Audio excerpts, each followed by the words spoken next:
even though it doesn't exist in the night sky. Even though you're stuck in a ditch where no one can see you. There is a stir in the disgusting garbage heap. From under its surface, a hand reaches up, out into the wild. If you want to shine. The one who was inside the garbage pile has completely crawled out of it. A young man is on one knee, a sword in his hand.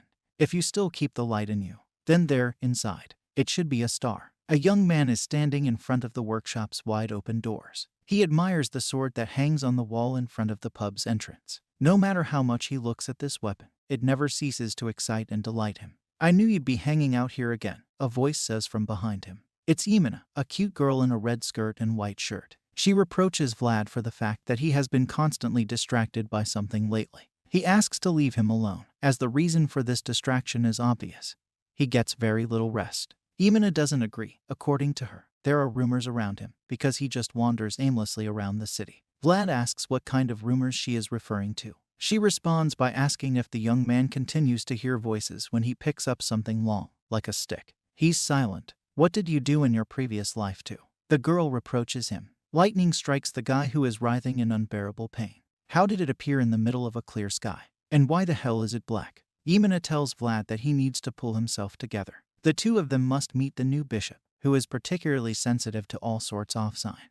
He was recently transferred here from the Inquisitors, so if he notices anything suspicious, then burning at the stake is unavoidable. The guy asks her to stop telling all sorts of horrors, to which she reminds that he is capable of getting into trouble, even under her strict supervision. Don't you think a lot of people saw you get hit by lightning? She asks. Everyone whispers at your back that you're spellbound, and you don't think they'll report you to the church sooner or later. Vlad reasonably notes that he will not be dragged to church just for looking at some sword. Eamon asks why he won't buy it, even if it's on credit. Vlad replies that it's still too expensive. She's interested. How much would such a weapon cost in a blacksmith shop on the outskirts? If Vlad wanted the sword so badly, she could buy it there. Thinking about it, the young man replies that the price there is 5 gold pieces. This is crazy. 5 gold pieces for a piece of iron. Vlad interrupts the girl's thoughts. He knows that this would be enough for her to feast and have fun for a whole year. A piece of iron, right? Comes a menacing growl from the workshop. A fearsome-looking old man with long hair runs out, demanding that the damned bastards get out of here. The sword that hangs on the wall is not for trash with an ass. Imina tries to talk him down. Who else will buy it from you? It hangs in the backyard, and only the locals see it. Old man, you must be crazy. Her words infuriate the man. He is not used to being called a psycho. Imina isn't going to give in to this squabble. She asks why the old man is even making a fuss about a sword that will only come in handy once or twice in a knight's life. He's going to die soon, and he's hot as a kid. The white-haired blacksmith answers her with an angry cry. Yes, just because I don't have much time left. Go to your tavern and wash the dishes, you half-baked loser. That last sentence infuriates Yemen already. She refuses to consider herself incomplete. She is a normal, full-fledged woman. Vlad calms her down and leads her away. There's no need to start a fight out of the blue. The girl agrees to leave. It seems that she really said too much. The old man looks after the retreating young people. It seems to him that this rotten bitch has never starved, and that's why there is so much poison in her. You have no idea how much food I gave out back then. Cursing, the old man turns back to his workshop. He looks down at the spot where the young man was standing just now. It looked like he'd been here a long time. His footprints were already firmly embedded in the mud of the street. It would be better to earn money, the old man thinks. Holding the sword in his hands, he reflects that it will be difficult for to become a man with the ambitions typical of the slums. Not a single inhabitant of the area has managed to do this yet. That was why he made a promise to sell this sword to the person who could get out of here. You can't let his masterpiece rot in this filth and hopelessness. It's so similar, he thinks. Even in a garbage pit like this, there is something that glows on its own. Located at the crossroads of all roads in the north, buoyed by the reputation of the House of Bezid, the beacon of the north. Sure, but where there is light, there must also be shadow. This is exactly what the slums are like, this collection of all the dirtiest and ugliest things. The sign of the establishment with a pretty female profile on it. Inside, there are unpleasant-looking visitors who flirt with girls who apparently sell their bodies here. A high-pitched scream is heard from the second-floor balcony. A half-naked big man is dragging one of the local girls by the hair. You should just give, and you're trying to cheat your customers, he yells at her. The prostitute screams that she's not cheating anyone, but the accuses her of selling him, a mercenary with 20 years of experience, drugs that don't even work. The goon walks up to the guy who's holding the box. This is Vlad, selling candles, and the mercenary is talking. that he got in the way just in time. Call Madam, he demands. To meet Madam, Vlad says, you need gold coins, not the silver ones that this guy brought. What gold for such shitty service? The mercenary yells. If the madam isn't here, bring your mother. The young man glares at his assailant. He blames Vlad himself. The time-counting candles that he sells allegedly burn out very quickly, even before the client undresses. What else do you expect? Buying one 5-minute candle? Vlad answers him. If you are such a beggar, then jam your wife's wife. The mercenary's eyes are ready to pop out, and his face is as red as a tomato. We can check my candles, Vlad continues. He points to a nearby clock and suggests using it to check how many minutes his product is on fire. If it's less than 5 minutes, then the lady that the bully is holding by the hair will be at his complete disposal. The mercenary refuses to believe, as he believes, the fraudster. Glaring menacingly into his eyes, Vlad offers to check the candles after all. If they really burn for 5 minutes, he will beat the dear customer to death. The mercenary begins to shake, either from fear or rage. How are you, brat? He says, still holding the hooker's hair in his hand.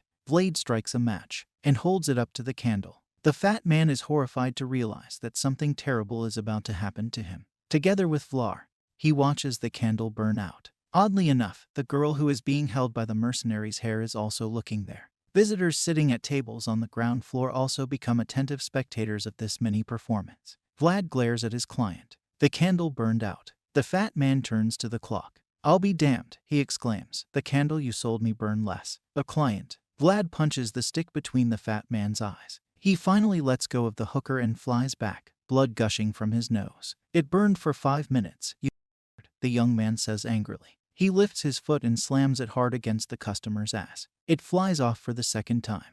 Holding his jaw, the mercenary gets up from the floor and looks in the direction of Vlad, who is armed with a stick. You're a dead man today, he says relentlessly. The fat man holds out his hand and tells me to stop, but only runs into another blow with a stick. Vlad says despite the fact that he did not start this squabble, and in general does not believe that the beaten man is a mercenary. He is too fat for such work. He also remembers that the client wanted to talk to his mother, which, for that matter, is long dead. The victim makes croaking noises, but Vlad is not going to stop. He orders the victim to a typical city house. Inside, someone is eating thick sausages, listening to the argument that someone cheated with the candles. They didn't burn for 5 minutes. The speaker is Vlad. Jorge, do you realize that someone is meddling in our business? He asks. He just grunts. Putting a piece of sausage in your mouth. The young man is furious. Someone dared to spoil, and with a selfish intent, the sacred pink candles. He is convinced that it is necessary to conduct an investigation. Of course you're going to do it, the girl who's been standing behind the bar tells him. Vlad wants to give up this honor, since he is not a detective, but his interlocutor says that he has already found the villain. The guy screams in surprise. I did a little work with them, she says. This is Marcella, Madam of the Smiles of the Rose. She says she decided to make a little extra money on drunken cattle. Jorge and Vlad are sitting on bar stools in front of her. Vlad goes down the stairs, talking aloud about how he beat up an innocent, in fact, person. But what can he do if the deception was arranged by the madam who is in charge here? And here he is, the real hero from the poster. Vlad hears from somewhere to the side. I think you really scored yesterday, didn't you? The words belong to a burly young man with earrings in his ears, and he continues. Vlad did a great job for him. It's amazing, says Burley, that this kind of thing happens every time he's not there. Then he tells Vlad that he made a lot of money for the owners by selling candles. These hucksters will always find a way to make money, and constantly climb into the pocket of ordinary hard workers. What are you driving at, Barley? The hero asks the molester. The wearer of the earrings has a strong support group behind him, and he feels very confident. Don't make such a face, he says to Vlad. He does not ask to give back what Vlad allegedly hid from the owners, but simply offers a deal. What kind of deal? The hero asks. You give me a couple of coins, and I'll give you something interesting for you, Barley replies. He's a pickpocket, clumsy, stupid, and completely frostbitten. He leads a terrified little boy of about 6 or 7 out from somewhere behind him. The price for it is only 40 silver coins, very cheap indeed. What's wrong with his ankles and fingers? Vlad asks. Barley replies that he wouldn't have tried to sell the kid if he'd already broken them up. The kid was beaten up a bit, but just to be on the safe side, he's relatively fine. Your mother, says Vlad angrily. He sends the extortionists a bag with the amount they requested. Standing in front of the child, he shouts loudly after the scoundrels leave. Next time, don't call me, just kill them on the spot. We're not murderers, we're members of an organization, Barley says, and waves goodbye. Two loud words for people who rob the poor and weak, the hero reproaches the villains. They discuss Vlad's motivation. They had no doubts that he would agree to the deal. It looks like he's really trying to manage the local trash in some way. Vlad reproaches Ned with anger in his eyes. That's what the boy's name is. He apologizes and raises his hand. Vlad thinks that something is wrong with it. Did they break it for you? The hero asks worriedly. Ned, rubbing his neck, replies that the limb is completely fine. It is not damaged. Then get out of here, you idiot, before I kill you, Vlad shouts at him. After thanking his savior, Ned disappears into the alleys. The hero is incredibly upset. His goal to collect 5 gold coins has become further again. In the city port, a sailboat stands at the pier. A boat with 3 sailors sails up to it. But the boy was lucky, someone writes. Because his hand doesn't look like this, he lifts his upper limb, which is missing his little finger and ring finger. This is Harbin, a whaler from Captain Hoover's family. He was maimed for the edification of others by order of the local bishop. Vlad is sitting next to him at the table, and Harbin says that as far as he knows, something else worthy of attention has happened in the city. Someone cheated with candles at the Smile of the Rose. Vlad is surprised that the news of this seemingly insignificant incident has reached his interlocutor. He replies that rumors about this fraud went around for a long time, but were considered dubious. Madam made candles, but she wasn't the kind of person who would do that sort of thing. Vlad says she told him so herself, and Jorge knew about it. And these are people who will not make a fuss for nothing.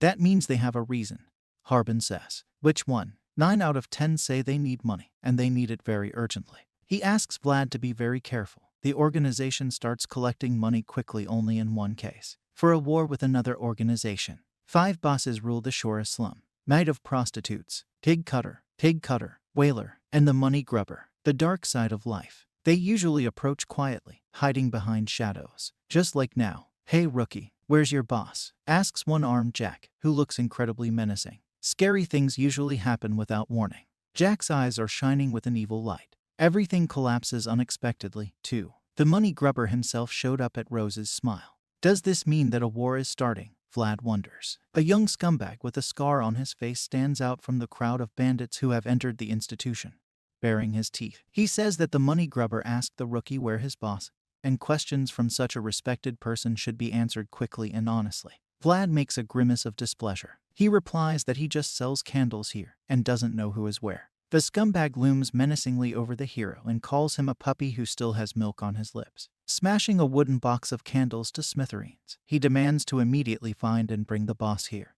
Vlad glares angrily at the way his merchandise is flying in all directions, which, as it seems, now you can't sell to anyone. Next to the table, where a stormy showdown is taking place, customers and employees of Smile of the Rose approach. The girls stare in horror at what may be the opening scene of a bloody brawl. The patrons of the place are rolling their eyes in fear. That's not what they came here for. Demons here too. Oh my god. You destroyed an expensive item. Robbed the place of revenue. Vlad gets down on one knee in front of the scarred man and starts picking up candles. He struggles to understand what is happening at all. The guy is behaving very unusually. Brother, take your foot away, Vlad calmly asks the bandit towering over him. The latter's perplexity only increases. Take your foot off, little brother, the hero says decisively. The scoundrel loses control of himself. After calling Vlad a son of a bitch, he lifts his leg and tries to hit the candle merchant who is kneeling on the floor. Combat is a microcosm of war. The selected battlefield. Planned situation. Vlad abruptly raises the stick that he was holding in his hands and hits the opponent's leg. Then he strikes back with the same object. Tom is in a lot of pain. The bully already screams. And a bold decision. Vlad's eyes fill with rage. The right combination of these factors guarantees victory. Vlad gets to his feet and hits his opponent in the jaw with a stick. Prostitutes open their mouths in bewilderment, watching this beating. Both bandits and customers of the establishment are also shocked by this picture. Only the money grubber seems relatively calm. In the slums, there is one rule that always applies. The winner is at the top, and the loser is at his feet. The bandits seem to be coming to their senses. They are ready to rush at the impudent man who beat up their comrade right in front of them. However, the money grubber stops this crowd with just one command. They look at the commander with displeasure, but he says he likes this puppy. Turning to Vlad, he apologizes for the sound that his hook makes, which he pats on the whole hand. He replies that he has nothing against disabled people and understands their problems. The money grubber roars with laughter. What a cheeky little rat. He lifts Vlad's head with his hook and, inaudibly to the others, suggests that they meet later. Who is it that I have brought back among the exiles? He asks. The hero replies that he doesn't remember any of them, so it looks like they all died suddenly. This pleasant conversation is interrupted by a loud hail from the side. Someone in a harsh tone asks the money grubber what brought him here. This is Jorge, who also has a whole gang behind him. He says that the guest should not have warned about his visit. We could have fried meat together, prepared for this occasion. The money grubber, grinning, replies that they don't know each other well enough to get together. Jorge suggests that we go upstairs anyway, since there are a lot of customers downstairs. And the money grubber, scratching his head, says that then it would be nice to have something to drink meat some other time. The guest can rest assured of Marcella's hospitality, says Jorge. He says that he agrees to check his words. The gang leaders go upstairs, leaving both Vlad, who is still holding a stick in his hands, and the bandit who was beaten by him. Vlad sighs with relief. It seems that he was on the verge of death. How many candles did they trample on?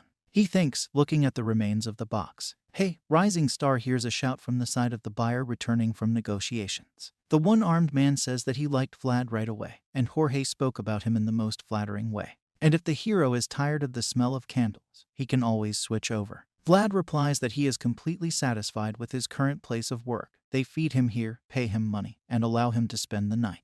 The money grubber laughs merrily again. He can give the young man the same thing. He tosses Vlad a coin for the ruined candles. It's golden. That's too much. One-armed, grinning slyly, declares that if Vlad goes with him, he can always count on prosperity.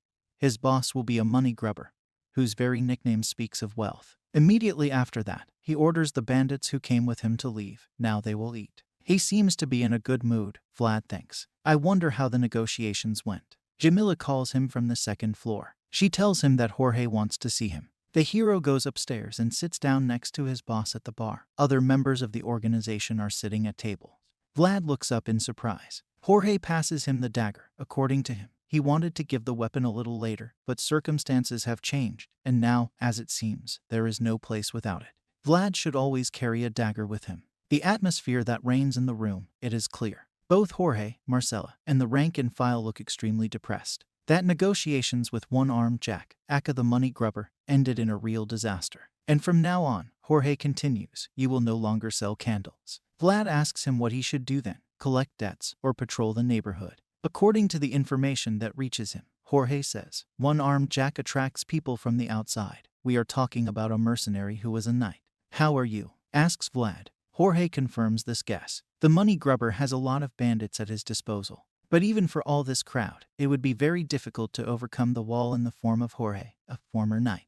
Because a flock of sheep will never overcome even one wolf. But if he invited a knight-level swordsman, the power ratio might change instantly. It's true, the organization is in a losing position right now, says Jorge, so he needs Vlad. Soon he will give the guy the first task. Harbin is a disabled person with severed fingers who can't even walk normally. Thanks to his outstanding mental abilities, he taught himself literacy and mathematics, and now uses his knowledge for the benefit of Captain Hoover. Looking at Harbin, Vlad realized that by making an effort and learning new things, you can rise to a higher place. Boy, Vlad stands against the background of distant city buildings and holds a stick in his hands. He is offended. The mentor always has some comments about what he does. A month ago, after being struck by a black bolt of lightning, Vlad began to hear a voice in his head. He woke up every time the hero picked up an object that resembled a sword, even, say, a stick. I should buy holy water instead of a sword, Vlad thinks in the middle of training. But my head is spinning. Do not pay attention.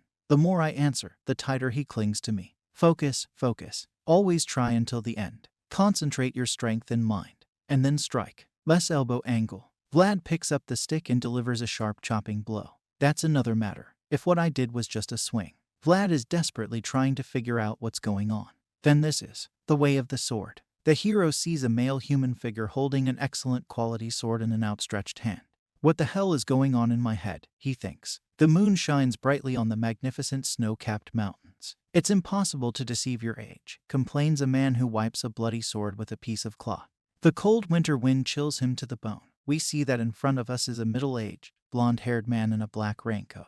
Suddenly, some sounds reach his ears. Very plausible, he thinks, grinning. I wonder if this is random idiocy or deliberate. Anyway, he's walking in the direction the sound came from. After some time, he is asked to stop. He has come to the right place. Are you a stanga? A voice asks from the trees. Exactly so. And you, probably, Vlad the man answers to the interlocutor who finally appeared. I'm told you're from the streets, but you have light hair and blue eyes. Anyone who doesn't know you would have taken you for a descendant of a noble family. Vlad doesn't react at all to these words. He just hands Stanga an envelope from his boss. "So you saved a knight-turned-mercenary from his enemies," he says after reading the message. "No wonder your boss needed my help." Vlad again doesn't respond to the verbal jab.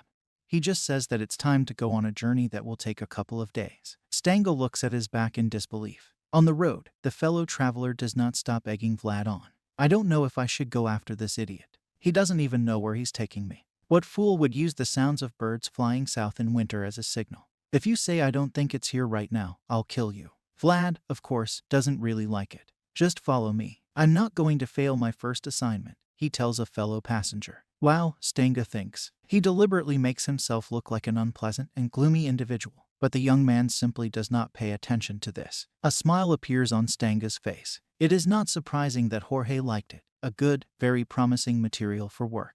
The nighttime forest and the magnificent mountains beyond. In a tiny cave, a bonfire is burning, next to which Vlad and Stanga are sitting. The blue-eyed young man looks thoughtfully off into the distance. Stanga, who is holding a knight's sword, is clearly displeased with something. Finally, he asks his fellow traveler where he is always looking. It seems that for the first time in his life he sees a retired knight. "So close, yes," he replies. The conversation is generally difficult. "You're so uncouth," Stanga says. "Where are you from?" asks Vlad. "From Dasha." "Wow, a whole village. Well, you didn't go astray. Then I would have chopped you up with a clear conscience." The conversation becomes more meaningful when Vlad takes out a dried meat.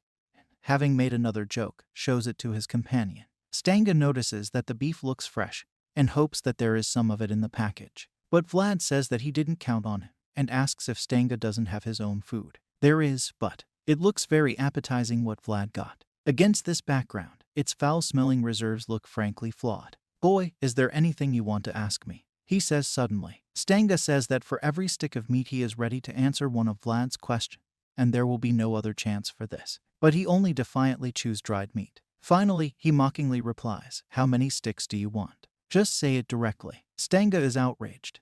He's not some beggar, and he has to save face. "At first, the knights were well paid," he says. "But that's why you got fired," Vlad guesses. It is unpleasant for a knight to admit that the other person is right. But that's exactly what it is. By age, Stange turned 42. "Do you know how to use aura?" Vlad asks suddenly. "What a sly person you are," Stanga grins. "All knights can use aura, but it is very difficult to do this in real combat. So can you or can't you?" "Well," Vlad looks at Stang, who seems to have almost broken down. He takes out a dozen sticks of dried meat and tells the knight that he will give them all if he shows an aura. The knight looks at him slyly, and he looked at him. "Knights should not take extra rewards," says Stanga. "But sometimes you just want to treat yourself, especially since he's really a little hungry." Vlad, meanwhile, is trembling with anticipation. It seems that now he will actually see this. Stanga stands up to his full height, takes his sword in both hands, and holds the blade to his face. Then he closes his left eye. Vlad asks why the last action was required. "I have to raise the world that is inside my soul," he says, and asks you to look carefully at what is happening. This is the essence of a knight. First, the sword begins to glow. Then the light comes from Stanga's open eye. It's so bright that Vlad has to cover his eyes. It's an aura. Stanga takes a fighting stance, pointing the glowing weapon forward and slightly down. Night City. Vlad and Stanga are standing at the base of a high wall, the knight complaining that he feels like a tramp. The hero replies that they are in the slums, and here it is better to look like a tramp than a knight in shining armor. The interlocutor says that he was referring to his state of mind. It is very difficult there. A knight should have honor, and it tells you that something is wrong in this place. Vlad tells his companion that he is leading him by secret paths. You can't go through the main gate, because they might recognize him there. He silently agrees. "Okay, let's go," the hero continues. "You can take a bath when we get there." The companions walk along the city street, Vlad in front, the knight with his sword behind.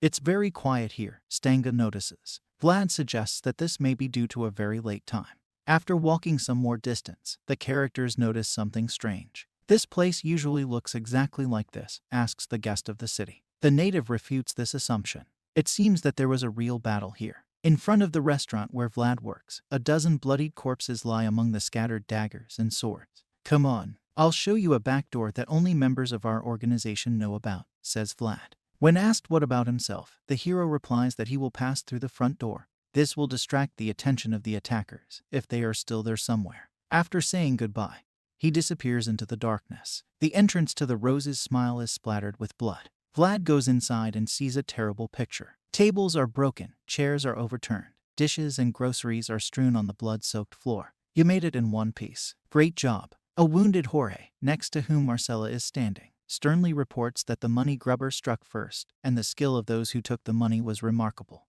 Vlad asks if Jorge is okay. He replies that for the first time in a long time he fought with the owner of a knighthood, so it doesn't seem very good. But he is interested in another question. Did Vlad bring him? Yes, the main entrance feels like it's under surveillance, so it has to go through the back one. The hero says that the knight must already be in the establishment. Great, Jorge says angrily. Tomorrow he will deal with the money grubber, and this time he will solve all the problems completely. The boss asks Vlad what he thought of Stanga. He won't run away, by any chance. You don't have to, says the former candle salesman, who, among other things, struck him as a pretty decent person. The interlocutors continue to discuss Stanga. The older one speaks of his nobility. Junior, about dexterity and agility. Jorge points out that if a knight wants to live long, he must take care of his body. Finally, Vlad reveals that Stanga can use her aura, which promises victory in tomorrow's battle. Jorge is suddenly alarmed. Vlad says that he seems to hear the approach of their guests' footsteps. Someone is actually climbing the stairs. Vlad, it was definitely an aura, the boss asks incredulously. The hero replies that he saw it with his own eyes. Jorge grabs his sword and orders Vlad to move behind him. Stanga doesn't know how to use aura, he says with a menacing expression. What do you mean? Vlad can't believe his ears. A man appears out of the semi-darkness in front of them, which the young man thought was a Stang. He's holding a drawn sword in his hands. Well, no matter what, good job, he says to Vlad. Long time no see, Senor, he says to Jorge. The knight's face is splattered with blood. You can't fool my age. Today the cold winter wind chills me to the bone. Stanga hears the conditional signal that Vlad emits. Almost the right sound, but the silhouette of a blonde-haired man in a raincoat moves away from the corpse lying on the snow, next to which lies a broken sword in half. Are they really stupid, or was it done intentionally, the killer thinks. The dead man's empty eyes stare up at the sky. The fake Stanga and Jorge are facing each other, swords in their hands, ready to fight. You've changed a lot, says the first one. Why did you find me right now? The second person asks. Count Gaidar is dead, his opponent replies. Jorge gives him a hard look. Pouring some alcohol into a glass, the fake Stanga informs that the fact of death has not yet been announced, but soon everyone will know about it. The enemies stare intently at each other. The knight will raise the glass to drink. To our unfortunate Count Gaidar, he says. These words infuriate Jorge. Calling the opponent a he rushes at him. The fake Stanga stares at him through the yellowish liquid sloshing in the glass, and with one movement, he deflects the attack, sending Jorge flying to the side. Jorge, Marcella, and Vlad look at him in fear and amazement. The false Stang's cloak flutters as he moves, and to the new Count Gaidar, Sir Sigmund, he finishes his toast. Good win, yells Jorge furiously, and for the second time, she throws herself at him. The knight shields himself with his sword from the slashing blow of the smile of the Rose Boss. Knight Jorge, deserter, return to base immediately. This is Sir Sigmund's first order. The man who turns out to be Goodwin informs the enemy. Sigmund is not my liege lord, Jorge snarls. Goodwin, continuing to beat off the enemy's blows, says that the count certainly didn't think Jorge would come back willingly. He doesn't want to. The battle is in full swing. Jorge and Goodwin, they fight to the death. Blow follows blow, sending sparks flying in all directions. Marcella, it's dangerous in here, yells Vlad, and begins to lead Madame away from the madness that is happening in front of them. The two of them escape from the room where the knights are fighting to the death. Vlad takes Marcella to the first floor of the Smile of the Rose. Barley and his friends, who are here, fearfully ask Vlad what is going on up there. He frantically shouts for the boys to quickly gather all those who are left and bring them here. Jorge is in grave danger, and he needs help. But it looks like it's too late to do anything. Both Vlad and Marcella. Jorge is seen falling from the second floor. There's nothing but horror in the eyes of Barley and his friends. After Jorge, Goodwin appears in front of the audience, having just delivered a decisive blow to his opponent. You always make stupid decisions, Jorge, he yells. Jorge's body crashes to the ground floor with a crash. His wards gather around their boss. Clearing his throat, he begins to show signs of life, and then tries to get to his feet. Goodwin looks down on it. From his eyes, it is clear that he has already passed a death sentence on his enemy. The dagger that Vlad got from Jorge's hands flies straight at Goodwin. However, the knight manages to substitute his sword and repel the gun. It sticks into the floor in front of Goodwin. The knight looks at Vlad appraisingly, and Vlad looks back at him. Goodwin rushes to the stunned Jorge. Vlad tries to warn his friend about the danger with a desperate cry, but he doesn't even have time to get to his feet. Goodwin strikes a devastating blow. Jorge never got up from his knees. The sword must have hit home. You just had to follow orders that day, Goodwin tells him. I am a person. I won't eat dog shit if I'm told to, Jorge says weakly. No, you are a knight, the opponent replies. Jorge looks at him with contempt and anger. Despite everything, he tries to get up again to continue the fight. Behind him, the members of the organization who came to the rescue gather. A sinister gleam appears in Goodwin's eyes. I'm tired today, he says. The knight's left eye closes. We need to rest, he continues, realizing what's about to happen. Vlad runs towards Jorge as fast as he can. But it's getting late. Goodwin's raised sword began to glow. Vlad shouts at the top of his voice. Uselessly, shouting won't help here. The room is filled with magical energy. It runs over Barley's faces, his friends, and Jorge. Goodwin opens his left eye, and the magic jets completely fill the smile of the rose. Vlad covers his eyes with his hand to avoid being blinded by the light. When it goes out, nothing remains of the establishment. It is almost completely destroyed. Vlad gets up heavily from the floor. Two collapsed beams above him. The floor is littered with rubble. What was that? The hero is clearly shocked by what he saw and experienced. The floor is littered with the corpses of his comrades, he says. Suddenly, he notices that someone is standing next to him. This is Chorus, Vlad tries to say. Blood trickles to the floor. This can't be happening. The man who reached out to a poor orphan from the slums. The one who respected him more than anyone else. The man this boy thought was the strongest in the whole world. A soft blue moonlight crept in. Goodwin holds Jorge's severed head in his hands. The boy's world is destroyed in the most brutal way. Vlad reaches for the sword on the floor. He's screaming like a madman. Don't do this. Then he turns the gun on the bastard who took his most precious possession. But Goodwin deflects the blow. The way of the sword. He wonders, how could this rookie from the filthy slums have learned this? The knight looks at Vlad in disbelief. The man lunges at him again, trying to do what Jorge failed to do. The two swords clash together again with great force. Vlad, who was pushing too hard, flies past Goodwin. He's doing somersaults in the air. The knight looks at this flight. He has innate abilities, he thinks. The boy instinctively twisted his body to soften the blow. Breathe, boy. You must not lose consciousness. Vlad hears a voice. It wouldn't be fair to cut down such a good sprout so early, Goodwin thinks to himself. Even if he will come back with a sharp sword. It's always interesting to see what has potential. A knight who looks a lot like Jorge tells the young Goodwin. It's a bad memory, but Goodwin still smiles. The boy who led me addresses the kneeling Vlad. Goodwin. Remember that knights aren't supposed to take extra rewards. What? Asks Vlad, who doesn't understand what the knight wants from him. He says his name isn't Stanga. He's not 42 years old. And he returns the excess that he temporarily took. He throws pieces of dried meat on Vlad's head.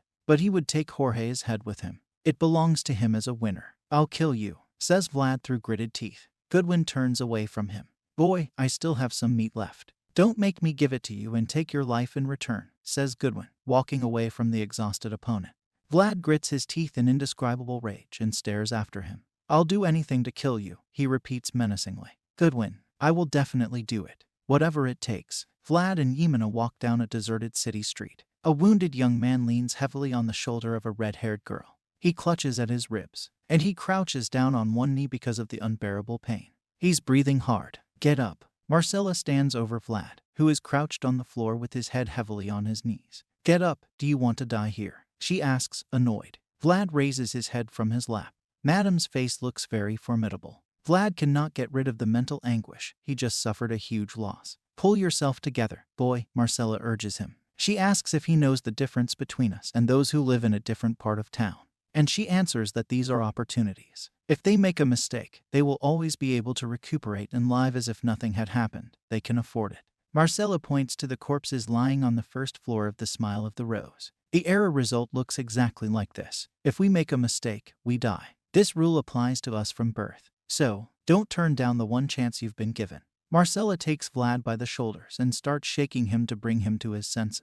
The guy tries to collect his feelings, but the pain does not leave him. Jemina leans over to Vlad and tells him that if it's difficult for him, they can go slower. He refuses. Shedding tears, he says that everything that happened is very unfair. Suddenly, at a short distance from Jemina and Vlad, an armed man appears. He loudly shouts that he has found the boy Jorge. Vlad takes the girl by the hand, and they start running away. There can be a lot of pursuers. Their nest is destroyed. When this happens, the chick must take off no matter how young it is. A mob armed with swords chases after young people. They run away as fast as they can. If the crowd catches up, then no one will spare them. A mob of stalkers searches the street for Yemena and Vlad. The scoundrels can't figure out where these rats have gone, but they really want to find them. For this there is a very good monetary reward. The assistant of the money grubber, who, it turns out, lost several teeth in a skirmish with Vlad, promises to repay his abuser in full for the humiliation he experienced. The bandits decide to split up and scour the surrounding area. The hunted could not have gone far. Wooden door with 2 handles in the form of rings. Someone was lurking behind it. This is Yemen and Vlad, who holds a dagger in his hand to stab anyone who might break in.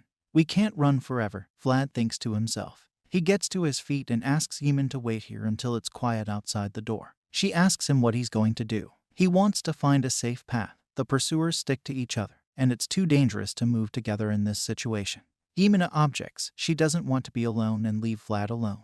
The guy reminds her of Marcella's promise. Madam said that she would help them get to safety. All you have to do is get to the monastery, or take a boat to Harbin. Yemena is crying. She doesn't want to do this. Vlad gets angry and says very offensive things. Why the hell aren't you listening? You idiot. Don't you think I can't protect you right now? Yemena is completely broken and lost. Who are you? Asks Vlad. When there is no response, the girl grabs the knife lying on the ground. A man appears in front of them, holding a bright lantern. The girl cautiously points a knife in his direction. In front of the young people is the owner of the blacksmith shop, who does not like what is happening at all. He asks what they're doing here, and Yemena warns him not to come any closer or she'll stab him. The man is relatively calm. He asks what is wrong with these young people and why they broke into someone else's house. But Yemena keeps yelling at him to stay away. The old man looks at the girl, and he understands that she is protecting the guy who is in an unenviable state. I see, he says, and urges her to put the knife down. But the girl isn't going to listen to him. Give me the sword, she shouts, showing the blacksmith her weapon. He is perplexed. The sword that hangs on the wall. I'm not kidding, give it to me. Yemena isn't going to give up what she started demanding. Vlad asks her to put down her weapon, but the girl keeps repeating her demand. I see, the old blacksmith thinks to himself. These are the true inhabitants of the slums. They are used to stealing and robbing in order not to live, and more. Now it's this little girl's turn. I'm upset, he says. Yemena glares at him, her eyes filled with rage. She lets out a sort of battle cry and uses her knife. Vlad shouts her name, telling her to stop. The blacksmith is still calm. The knife flashes quickly in the air, and Vlad, to his amazement, sees that Yemena's red curls are starting to fall off her head. The blacksmith's gaze is stern. Yemen stands in front of him, her hair cropped and completely confused. She holds out her hair to the old man. I know it's not enough, but I swear I'll definitely pay you in full later, she says. Please give the sword to Vlad. The blacksmith looks at the sobbing girl with sadness in his eyes. He is overwhelmed with emotion.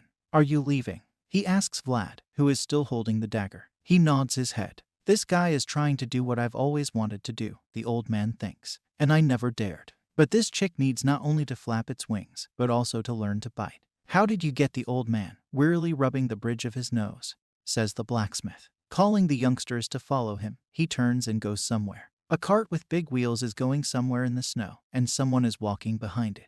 The blacksmith pulls her away from the houses, past either ruins or huge garbage heaps. Yemen pushes the cart. She really doesn't like the smell of garbage inside. The old man asks her to stop whining and explains that this is the only way. Someone calls out to the blacksmith. 3 bandits ask what he's doing here with this cart in the middle of the night.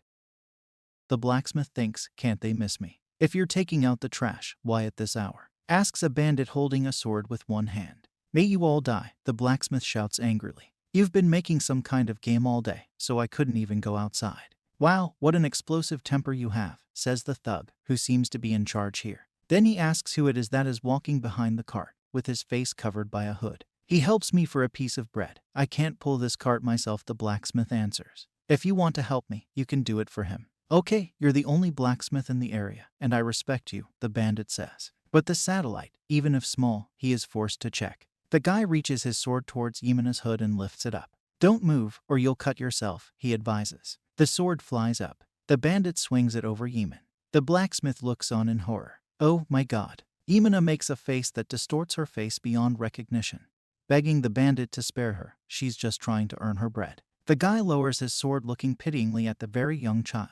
He allows you to proceed further. The blacksmith casually asks who the hell they're hoping to find here. The chief replies that the guy who worked for Jorge is the one with the golden hair. The blacksmith is about to set off when the bandit remembers that there is something else he has to do. Carefully check the contents of the cart.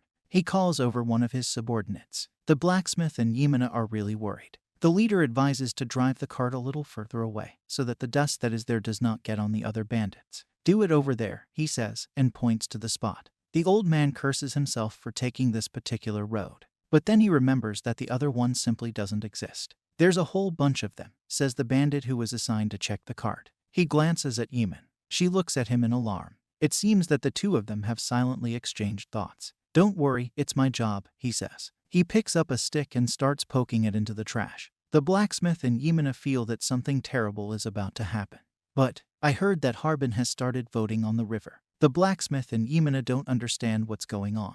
So he's there now. You said there must be a reason why he did it. Anyway, I'm just letting you know. Apparently, the guy was only simulating a test. It's all right, go ahead, he says. The blacksmith looks worriedly but gratefully at the boy who has turned away. He thinks to himself that he just paid off a debt of 40 silver coins for his brother, who was saved by Vlad not so long ago. The hero, lying under a pile of garbage, mentally thanks his savior. Flock. The cart slowly moves away from the bandit, who suddenly turned out to be very noble. The blacksmith and Yemena pulled the cart to the gate at the base of the imposing structure. The old man informs the girl that they are there. This is a city dump. Yemena says goodbye to Vlad and asks him to take care of his health. Garbage everywhere. And in the middle of it is Vlad, holding a sword. The beginning of this boy's new life. This is exactly what this old man has been dreaming of all his life.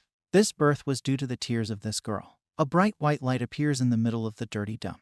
The moon is shining brightly over the snow-capped mountains. We see the blade of the sword. And Vlad's face, looking into the distance with inspiration. Can you hear me? He asks, holding up his sword. Yes. Who are you? I don't know. You've given me so much advice on how to use a sword. But you don't know who you are. The voice is silent. That's great, Vlad says. I'll help you, and you'll help me. I will be your memory, and you will be my sword. Even if you're a demon, I don't care. What I'm afraid of, Vlad thinks, seeing the huge figures of his arch-enemy standing in front of him. It becomes nothing. The hero's eyes are full of determination. All right, I'll teach you, the voice says again. The sword Vlad is holding in front of him starts to glow. My sword, says the last voice in the hero's head. Field army camp near the forest, winter, mountains. Standard of a military unit in gold and blue tones. Someone's hand rearranging elegant figures on the map of the area. Everything is going smoothly. Reflects a young dark-haired man in an elegant outfit, looking at the pawns, the king, heavy and light pieces. This is the second son of the house of Bezit, Joseph Bezit. Too smooth, he thinks. I'm back, young master. A soldier, apparently an officer, addresses him. Joseph greets him back. We find out that this is a hare. It has only one eye, but otherwise it looks very formidable.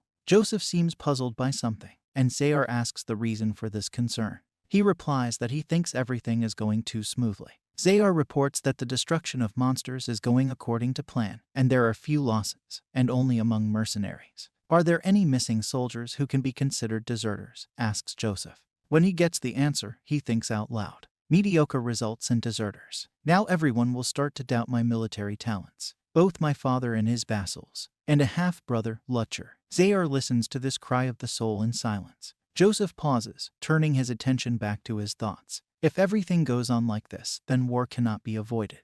If I can't become the new count, there's no doubt about what Lutcher will do. House Bezit has always valued military power. This is confirmed by the entire history of its existence. Even my father took his place, trampling all his brothers. Joseph declares to Zayar that he lacks skilled blades. Naturally, this does not apply to the interlocutor. Instantly it turns out that Zayar has something to say about this. A suspicious mercenary had appeared in their army. A spy sent by my brother, Joseph suggests. Not in that sense. The officer replies. He suggests that the boss look at what he means with his own eyes. A goblin corpse with terrible slashed wounds all over its torso. Looking at this terrible sight, Joseph covers his mouth with a handkerchief so as not to throw up.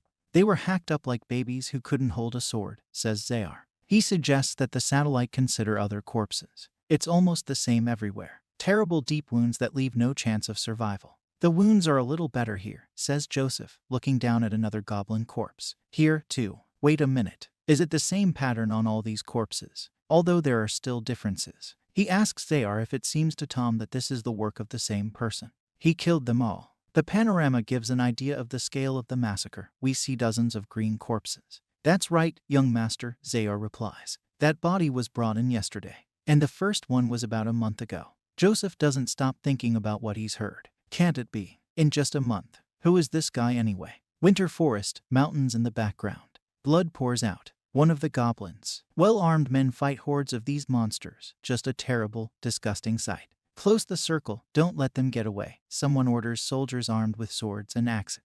The spear plunges into another green enemy. The battle, judging by the words and the satisfied look of its owner, is nearing a victorious conclusion. He calls on his companions to finish off the remaining goblins. Those, inspired by his words, rush into a decisive attack. But then, right behind the spearmen, a huge monster with glowing red eyes appears. It raises a huge club over the unsuspecting warrior. He tries to ask why everyone is looking at him like that, but he doesn't have time to finish, flattened by a heavy blow. His subordinates are horrified. It seems that the outcome of the battle has already become a foregone conclusion in the other direction. The monster, which has two huge fangs extending from its lower jaw to its nose, looks at the remaining opponents with predatory eyes. They are clearly shocked and do not understand what to do now. The monster opens its huge mouth and lets out a deafening roar. He is ready to single-handedly deal with the opposing squad. The monster grins and barks horribly, charging. Where the hell did it come from? One of the soldiers tries to figure out. The second one tells him that the monster must have killed the fifth squad and broken through his position. Then he orders everyone to retreat. They start to run away, but run into a horseman armed with a sword. This is an experienced officer of their army. "What are you doing? Get back immediately," he commands loudly. Then he adds that no one will pay the soldiers for such lousy work. One of the young warriors replies that they were not warned that they would have to fight hobgoblins. For this they had to attract more expensive mercenaries. His companion says that Sir Knight can try to deal with the monster himself. "How dare you?" The knight exclaims menacingly and draws his sword from its scabbard. Before he can do so, one of the mercenaries flies under his horse's feet. The hobgoblin obviously isn't going to wait for this boring showdown to end. The knight glares at the monster. What to do is completely unclear. Someone approaches the scene of action very slowly, I must say. On the belt of the approaching person is a sword. He has golden hair. After passing through a line of terrified mercenaries, he heads straight for the club-wielding hobgoblin. "Is that Riemann?" one of the soldiers asks. "That's right, Riemann of prayers," says another. "I can do it this time." Riemann and, as far as we know, our old friend Vlad think to themselves. Picking up his sword, he charges at the hobgoblin. Seeing a new opponent, he growls in disbelief. Vlad's eyes are full of determination. He swings his sword, and it leaves a deep gash in the monster's right side. The monster roars loudly in pain. "Bad hit, shallow wound," Vlad understands. "Get down," he hears a voice in his head. The hero crouches, and the hobgoblin's club passes over his head. The monster flies past Vlad by inertia. It's Vlad's turn to attack, but he misses. A voice in his head reproaches the hero for being stupid. He allegedly is not even able to follow instructions.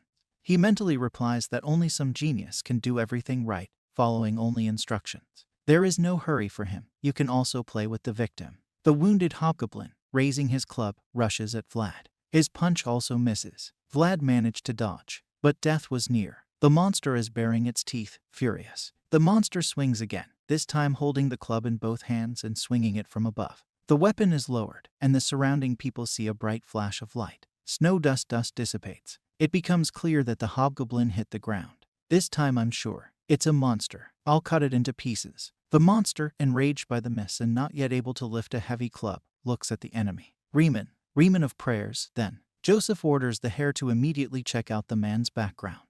He lowers his head and presses his hand to his chest, accepting the order for execution.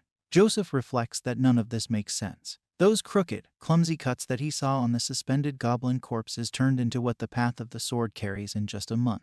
There's a lot to think about here. The hobgoblin was killed by that blow. Vlad might be happy. He's a genius. People who have defeated the goblins, talking among themselves, clean up the battlefield, putting the corpses of enemies in long carts. It's all garbage. There's nothing useful here either. No, seriously, I thought there would be something interesting here, since we met hobgoblins. A young mercenary with an unpleasant face tells the captain that this time everything went well for them. Vlad, who happens to be the captain, tells Tom to shut up and just bring what he's chopped. The nasty guy replies that he's already done it, and the captain can be sure of his honesty. No one will have the guts to pocket what belongs to him. Then he offers the officer cooperation. The conquest will end soon, and if the captain has no other plans, they can work together. With his mind and sword, they would be able to. But Vlad turns away from the mercenary and says that he has a credo, not to make eye contact with scammers. The scoundrel decides to throw up trumps. "Mercenary badge. You can't use it forever. I know who perfectly fakes these things."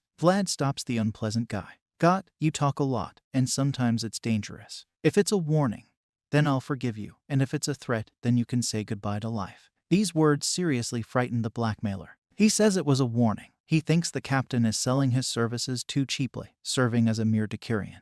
"If you don't want me to blow your head off, clean up what's left," Vlad says. He runs away to fulfill this order. "We should teach this bastard a lesson somehow," the hero thinks. He turns and walks away, past large carts full of goblin corpses. As the mercenaries watch him go, they realize that Riemann, as they all call him, is about to perform his rite again. Vlad drops to one knee and rests his head on the hilt of his sword stuck in the ground.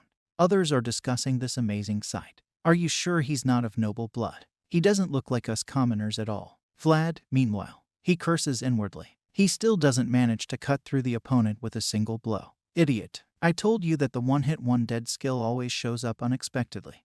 He hears a voice in his head. "How exactly?" asks Vlad. "If you raise your sword and tilt your body, the enemy will make a SSSK. And after that, you have to do a whack." "How am I supposed to understand all this?" Vlad replies in amazement. "What's not clear there?" "The enemy is doing SSSK. You're doing whack. That's all." The voice does not seem to intend to go into details. "What the hell is this?" the hero thinks. Ordinary mercenary, not even suspecting the dialogue that is currently going on in the head of Riemann, begin to imitate him and pretend to pray. Still the same field camp in front of the forest against the background of high snow-capped mountains. A plate of hot soup. "What is this meat, if it is meat at all?" asks Vlad, taking out some unpleasant substance with a spoon. The mercenary sitting across from him replies that he doesn't know. It's free and it's more than enough to eat it. Other employers do not give this either, and he is with the Bezids, including because of the free grub.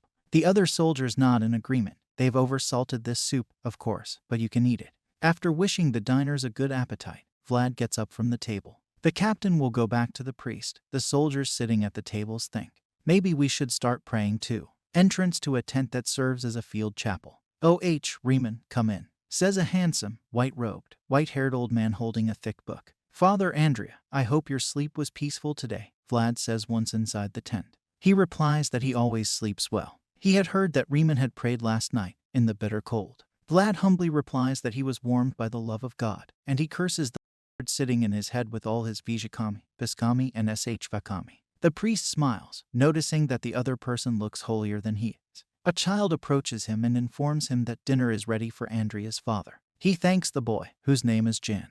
The priest rests his head on his crossed arms and thinks about Riemann. How God-fearing he is. He hadn't lost his faith even in this damned wilderness. "I must lead this young man, who seeks the bloodiest battles, until his death. This is also a test sent by the Lord." The priest invites Vlad to the table, and he readily agrees to eat with him. "Excellent white bread, excellent soup," thinks the hero. "I love delicious food." Andrea's father wants to talk about the other's swordsmanship during the meal. He had learned that it was truly outstanding, but it seemed that the same information had already reached Sir Joseph's ears. 2 days ago, Lady Zayar had questioned the priest at length about Riemann. "So what?" asks Vlad. "I recommended you," he replies. In addition, the priest told the interlocutor that the captain has a great future ahead of him, as he is an extremely God-fearing young man. Vlad almost choked. The Bezid house, the priest continues, is a very noble family, despite being located in the north. Working in their magnificent castle will be much more enjoyable than where Riemann is now. And the young man fully deserved to get there. Snow-covered forest. It's all so confusing, Vlad thinks as he kneels with his sword in front of him. It seems that he did something that drew too much attention to him. "It was impossible to avoid it," says the voice that lives in my head. The skill with the sword that he offers can only be learned in practice. In addition, it was possible to guess earlier that getting too close to a priest might cause problems. Vlad agrees with the latter thesis. The voice asks if Vlad is sure that the voice is not an evil entity. He thinks, thoughtfully looking somewhere in the distance. Father Andrea has a reputation for having powerful divine power, which is why he took the position of bishop. If the voice was clearly evil, he would have noticed it by now. "Do you think I should get out of here before it's too late?" asks Vlad. He replies that with his talents, no one will notice that he is not who he claims to be. The hero still thinks that with constant communication, asking questions about this and that, others will eventually find out that he killed a mercenary and appropriated his token.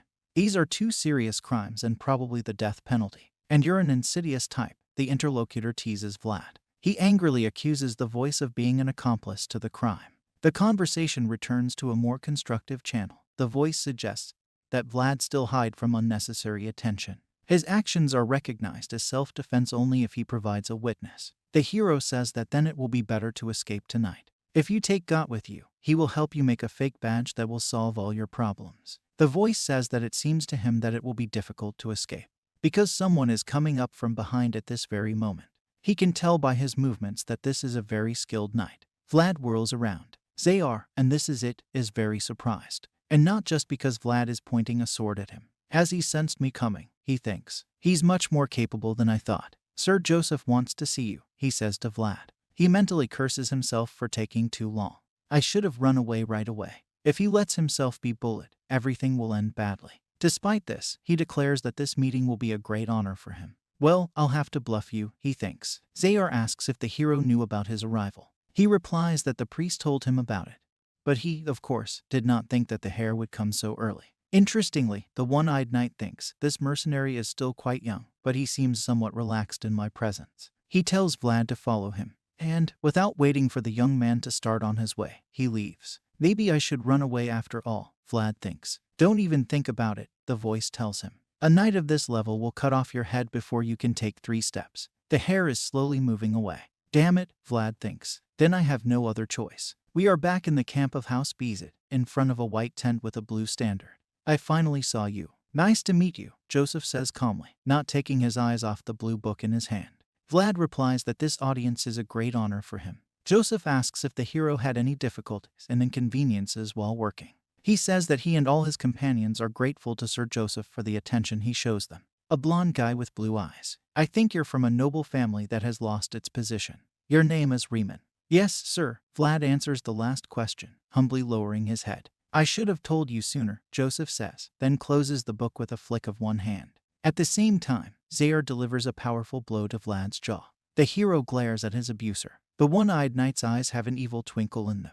I hate liars, says Joseph clearly. Vlad from Shora. So you all knew, Vlad says, holding his jaw. We've identified your mother as a prostitute, but we haven't been able to identify your father, Joseph tells him. He asks if Vlad himself knows who his father is. Great joke, the young man replies. You ask the son of a prostitute if he knows who his father is. Zayar, without thinking twice, kicks Vlad from behind under the knee. He is forced to sit down, which is probably what the knight wanted. Zayar warns menacingly that you need to know your place here and not cross the line. Vlad doesn't say anything and just glares at the side. Actually, it's not a bad joke, says Joseph. They have a mercenary community there. They must have killed someone somewhere and taken them in.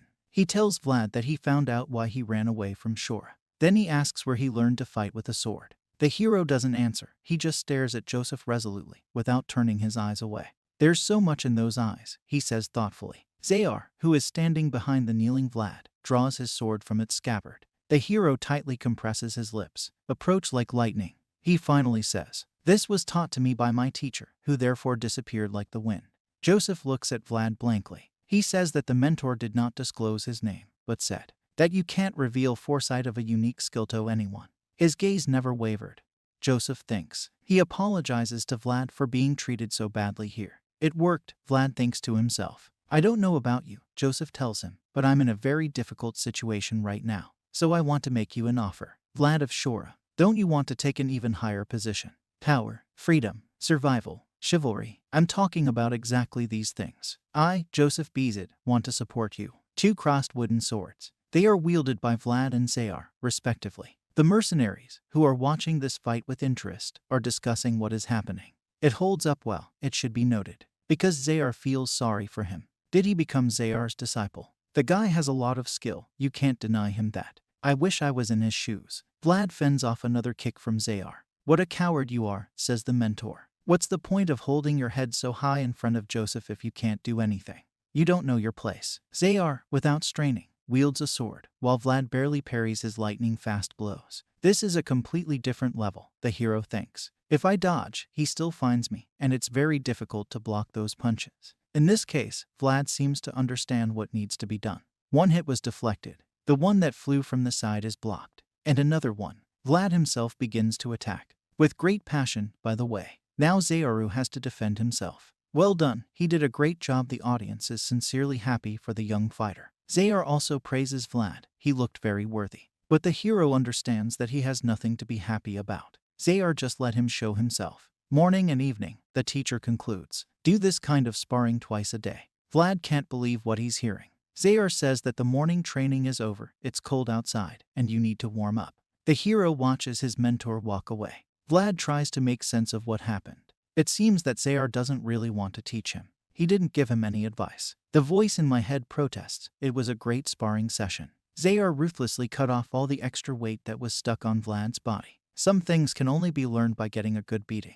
I don't have anyone on my side, Vlad says sadly. Joseph's tent with 2 guards in front of the entrance. Joseph asks Zayar what his first impression of training with a student was. The knight replies that the guy is quite good. So much so that if he was from a noble family, the count himself would have noticed him. So my eyes didn't lie to me, says Joseph. The problem is that he knows no boundaries and is very bold, says Zayar. It's understandable. He grew up on the street and was brought up there, says Joseph. He will gradually learn etiquette. Teachers seem to be available. Now he is almost certain that he has chosen the right person for the job he has set for him. A blade that doesn't have loyalty can't be trusted, Zayar says. The owner replies that even if Vlad bowed his head politely when he saw him, he still wouldn't believe him. It was very good that he immediately revealed his true nature. I have to do something for sure, thinks Vlad. He has a very focused, determined face. I think it's for the best, says Joseph. A relationship in which the parties give each other what both sides need is ideal. Zayar agrees.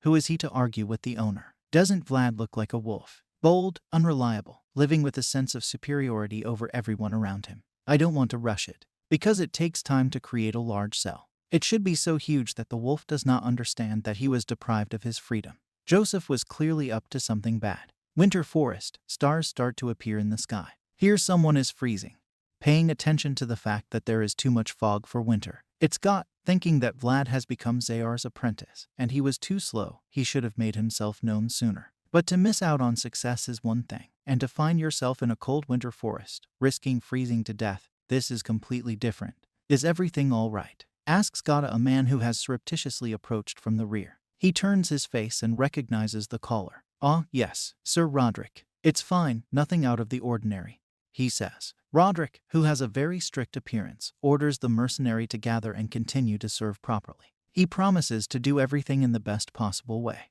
The officer leaves, disappearing into the trees. Roderick is tough. The cold doesn't bother him, God thinks. If it is out on patrol, it will not return until it has completely followed the route. Do I have time to take a little nap? God falls asleep standing up with his back against a tree. What are you doing there? A rude shout wakes him up. Isn't he gone? The mercenary wonders. What kind of child are you looking for? Is a very strange phrase that reaches Got's ear. Who was he talking to? It looks like you're crazy, woman. The conversation continues. Your child. A child? Asks God. What? Why did she stop talking? The mercenary doesn't understand what's going on. Picking up his spear, he moves cautiously in the direction from which the sounds came a little earlier. God sees something unexpected. Sir Roderick is leaving somewhere. Where is he going? The camp is in the other direction. He thinks. Something makes him stop in a complete daze. This is Roderick, who is surrounded by strange black clouds, is walking towards the light, the source of which is located a little further in the direction of his movement.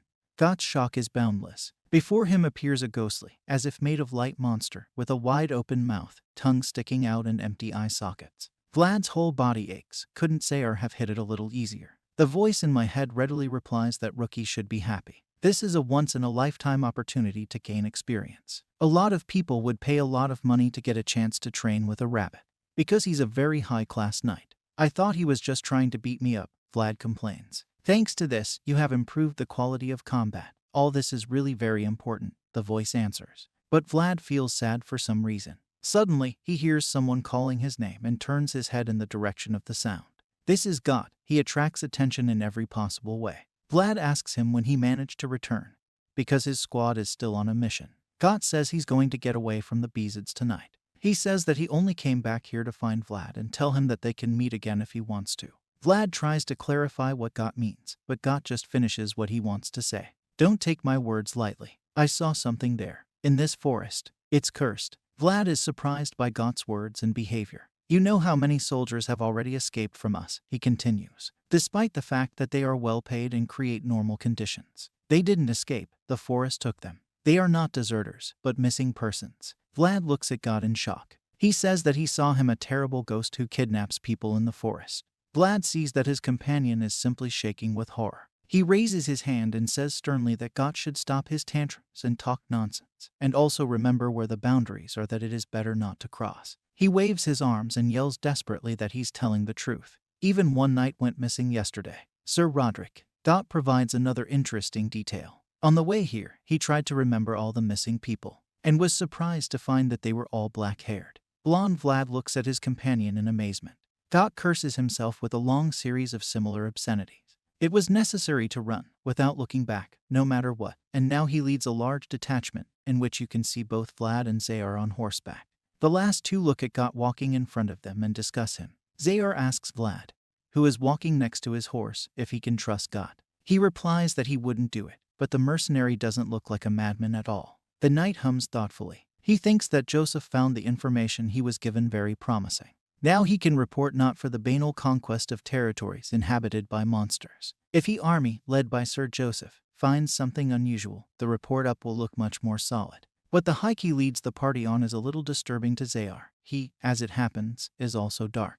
Zayar gets off his horse and notes that the ice under his feet is not very reliable. After touching it, Vlad says that this may be due to the fact that winter is coming to an end, but the squad will still be able to pass. Zayar, in turn, believes that it will be better to spread out, so as not to create too much pressure on the ice. The rank and file members of the squad, meanwhile, with very dissatisfied faces, try to find out from Got why they are here, and what he really saw in the forest. Zayar explains the tactics to the mercenary. We need to comb the area across the river. The ice on it is unreliable, so they will cross it in 3 groups. Subordinates confirm that they understood the order. Armed men begin to cross the river. Got looks at them and sighs heavily. When Vlad asks what is wrong with him, he says that he has a very bad feeling about this enterprise. Vlad tries to calm Got down, but Got shouts loudly that he can't get rid of his fear. He's different, not as fearless as Captain Riemann. Got and his ilk are forced to survive by listening to their subconscious feelings, and right now, something is telling him that there is no need to cross this river. Vlad replies that he doesn't understand anything about the subconscious, but he knows one simple thing. If Got tries to escape from here, his death will be terrible. He's the only witness. If he tried to escape from the place he had led him to, Vlad would strangle him with his own hands. And just follow the others, he advises. It's the only way to survive this mess. Vlad enters the river and begins to cross. Got follows him a short distance away and tries to justify himself. The ice under Vlad's feet really feels too thin. Got, holding a spear in his hand, asks if the surface they're walking on might break. Vlad turns to him and tells him that this will almost certainly happen if the coward who is following him doesn't. Got drops to all fours and starts yelling like a frightened girl that she just can't go any further. Vlad picks him up by the scruff of the neck. The two of them are already behind all the other members of their squad. Got's eyes pop out of his head, and he makes terrible inarticulate noises. That's a Vlad says, and starts dragging him roughly in the right direction. Suddenly, Got's face changes. He lets out a terrible hiss with a completely insane look. Corpses are floating under the ice. Members of the squad, including Zayar, look back at the straggling couple. They also notice that dozens of corpses are rising from the depths of the river, arms outstretched, as they stand on the ice towards them. Dead people hit the thin ice from below, trying to break it. Panic sets in, and the mercenaries let out loud, desperate screams. What is this? The ice is breaking. Get ashore quickly. The hands of the dead break their bones and crawl out. Now the corpses themselves are on the surface. They are grinning and climbing towards the living, intending to reach them with their bare hands. Members of the squad gather in a circle in the middle of the river. The dead surround them from all sides. This is a real environment. The mercenaries are shouting loudly. They are demanding Zayar to tell them what to do next. It's a trap, he thinks, carefully prepared, knowing we were coming.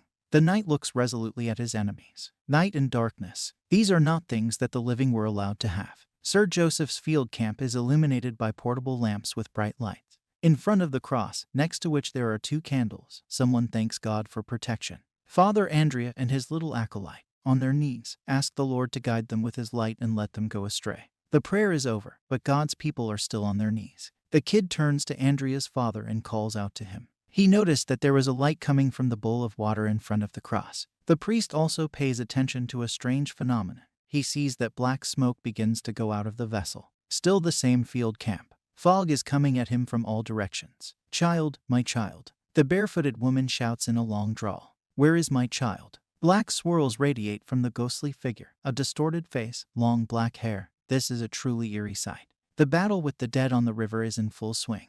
Got, his face contorted with animal horror, tries to call out to the captain. Dead men with empty white eyes and terrible grins are coming from all sides. Vlad slashes at them with sweeping strokes of his sword. His eyes are blazing with rage. But nothing can stop the dead. Should they be afraid of death? Vlad does not get tired of hitting the dead rushing at him. The heads and body parts of the severed enemies fly off in the direction of God, who is standing nearby. The hero turns to his terrified companion and demands that he take his measles and help him. He shouts that he can't do it. Damn it, Vlad thinks to himself. A voice in his head that was previously silent screams at him not to give up and advises him to choose the direction through which he will break through. You can't go ahead, Vlad tries to determine tactics. He is worried about Zayar, from whom he is cut off by the ranks of the dead. The knight, meanwhile, also cuts down the resurrected people for some unknown reason. His eyes are full of stern determination. The dead were all around him. They climb forward, making chilling douche sounds. Hell, there's no end to them, Zayar thinks. The trap was well planned. Who did it is unclear, but the purpose is obvious. It seems that light begins to flow from under the blindfold that hides the missing eye of the hare. There is no time for hesitation. The knight understands, and begins to cut down the enemies with renewed energy. He crushes the dead with his sword, which also takes on a greenish hue. The light from under the blindfold increases. It blinds the dead, whose attacks do not even think to subside. Crooked hands, terrible grins, empty white eyes. But all this does not frighten the hare. It cuts through anyone who approaches it. Mercenaries, seeing with what energy Zayar fights, come to their senses. They are also ready to beat their enemies. Around Zayar is already a sea of blood and mountains of fallen dead. Vlad from Shora. Unexpectedly for everyone shouts Zayar. Fulfill your contract. Vlad, who continues to fight the dead, hears this call. He shouts back at the top of his lungs, asking what he should do. Zayar orders to immediately retreat to the camp and defend it as long as possible, at all costs. Vlad has to keep Sir Joseph safe. That's part of his contract. The hero replies that he has accepted the order for execution. After shouting at God to follow him, Vlad runs as fast as he can toward Joseph's field camp. Zayar stares after him, praying that his disciple will make it safely to where he just sent him. Someone approaches the hare, which continues to fight with the dead, from behind. The knight's sword still glows green. He seems to have sensed something. Sorry I'm late, he says to the new enemy, turning to face him. Roderick, the knight who disappeared the day before, along with dozens of other dead people, rushed to the attack. The familiar field camp again. Joseph is sitting at a table, reading a book under the light of a small lamp. Suddenly, he hears a very strange sound coming from outside. Quacks, croaks, screams, requests to remove your hands. Is this an assault? An officer appears in the tent doorway. Vorden, what's that noise outside? Asks Joseph. He starts to mumble. Joseph angrily asks how the officer dared to break into his tent without finding out what was going on. He replies that the priority for him is the physical safety of the warlord. Then why don't you have a sword? Yells Joseph hysterically. The officer, not believing his eyes, looks where his weapon should be, but does not see the usual handle there. Lucky you. If I were in his shoes, I'd hang you right now. A furious Joseph tells Vorden. The officer begs to spare his miserable life. Several other people appear behind the officer, 2 of whom are already known to us. Father Andrea, Joseph says to one of them, do you know what's going on here? It's evil, he replies in a confident voice. To make sure that this is exactly what it is, the priest suggests in the Bible, written in sacred ink. He holds the corresponding book in his hands. Joseph stares at the book in disbelief. The letters in it tremble like leaves in a storm. This is an unusual object. Is there any way to stop this evil? Joseph asks Andrea's father. He replies that he is not an exorcist. He promises to use all the divine powers that he has. But if you consider how evil the creature is against them, there is no guarantee of success. The knights who are here aren't exactly very good, Joseph thinks. But at this particular point in time, it can only count on them. Let's go, he commands, and everyone in his tent steps out rather decisively. Joseph notices that some kind of haze is coming over his camp. What kind of fog is this, he thinks. The people in the camp turn into crazy creatures under the influence of the haze. Their eyes turn white. They grab their heads, crawl on the ground, and make those strange sounds that had alarmed Joseph a little earlier. "Neet, I'm not your child." Joseph covers his mouth with a handkerchief. He asks Andrea's father, who also covers his respiratory organs, if it is possible that people are delirious under the influence of this fog. He is sure that this is not a natural phenomenon. Suddenly, he realizes that the fog has reached him, too. My child, a ghostly woman with a disfigured face shouts in a terrible, pained voice. Andrea's father and his young assistant look on in horror. The knights, too. Joseph looks at the ghostly woman's bare feet, in disbelief. Are you there? She shouts, turning to face him. Ah, 40. I finally found you, my child. I think she means Sir Joseph. A terrible hand reaching out from the darkness. Turning the palm of your hand, it changes color. A black-haired ghostly woman, still calling for her child, is advancing on Joseph and his companions. Father Andrea puts his clasped hands to his forehead and begins to pray. So does his little assistant Jean. But he keeps his hands at chest level. Signs begin to circle around people, providing something like a protective field. Joseph, assessing what is happening, realizes that only a hair can defeat this monster, apparently. Both Kaid and Maxim, who are now around, are good for nothing. They are not worthy of the blessing that is now flowing from Father Andrea. The ghostly woman calling for her child gets closer and closer to Joseph. I think it's a curse, he thinks, which was designed specifically for him. He looks grimly at the ghostly hand approaching him. Who could have sent it? Jean prays with all his might. At one point, he coughs, and his mentor senses this and urges him to keep on the defensive. Andrea's father assures the boy that the sun will definitely rise again. The two continue to fight back against the ghostly monster. Blood oozes from Jean's mouth, but he continues to invoke divine energy. The ghost pushes against her protective wall, but it doesn't stop pushing. It can be felt that her black energy is also very strong. The acolyte is already on edge, Joseph notes to himself. Just a little more and his prayer will be over. Is this the end? We won't live to see the sun rise after all. Suddenly, Joseph feels something. From afar, from the direction of the ghost's back, a blonde warrior approaches the scene with a sword in his hand. The monster must feel it, too. It's none other than Vlad, and the look in his eyes says he's determined to deal with the ghost. This driven by a curse, the voice in Vlad's head tells him. Therefore, a normal sword wouldn't be able to harm her. What to do? The hero asks his invisible interlocutor. Can't you use your aura, by any chance? He asks. Are you kidding me? Vlad replies, frowning. A small pause. There's a way out, says the voice. When asked which one, the entity replies that if Vlad gives it control of his body for a short time, she will fix the situation in the most drastic way. The hero doubts that this is even possible. The voice says it can use the aura, although whether this is possible in someone else's body is also not entirely clear to him. Also, if he manages to use the aura, his body won't be able to move for a while. In general, there is something to think about. So if I don't kill this ghost, it will definitely kill me, Vlad says. This is also the way of the sword, replies whatever is sitting in it. After thinking about it, Vlad agrees to do it anyway. The voice asks if he is sure of his choice. The hero replies that he made a promise to Joseph. It is his duty. He offers faith instead of loyalty. Vlad is determined. He goes in the direction of the ghost. I respect your decision, the voice says. The hero rushes to attack the monster that has taken on a female form. Seeing him approach, the ghost opens its toothy mouth wide and turns to face him. A fight is already inevitable. Everything, time. Close your right eye. The voice makes itself felt. Energy bursts begin to crackle in the air. Is this really the world of voices? Vlad is shocked, floating inside the energy vortices. He experiences indescribable emotions. His eyes emit a bright light. The same thing happens with the sword. This energy reaches out to the ghost. Vlad, or whoever it is now, is charging at the enemy, glowing brightly. And he throws a sweeping blow with his sword. The ghost, shining with empty eye sockets, screams loudly. Father Andrea and Jean, knights, and Sir Joseph himself. They stare in amazement at what is happening, including Vlad's transformation. He gets down on his knees. He looks up at the night sky and lets out a long cry.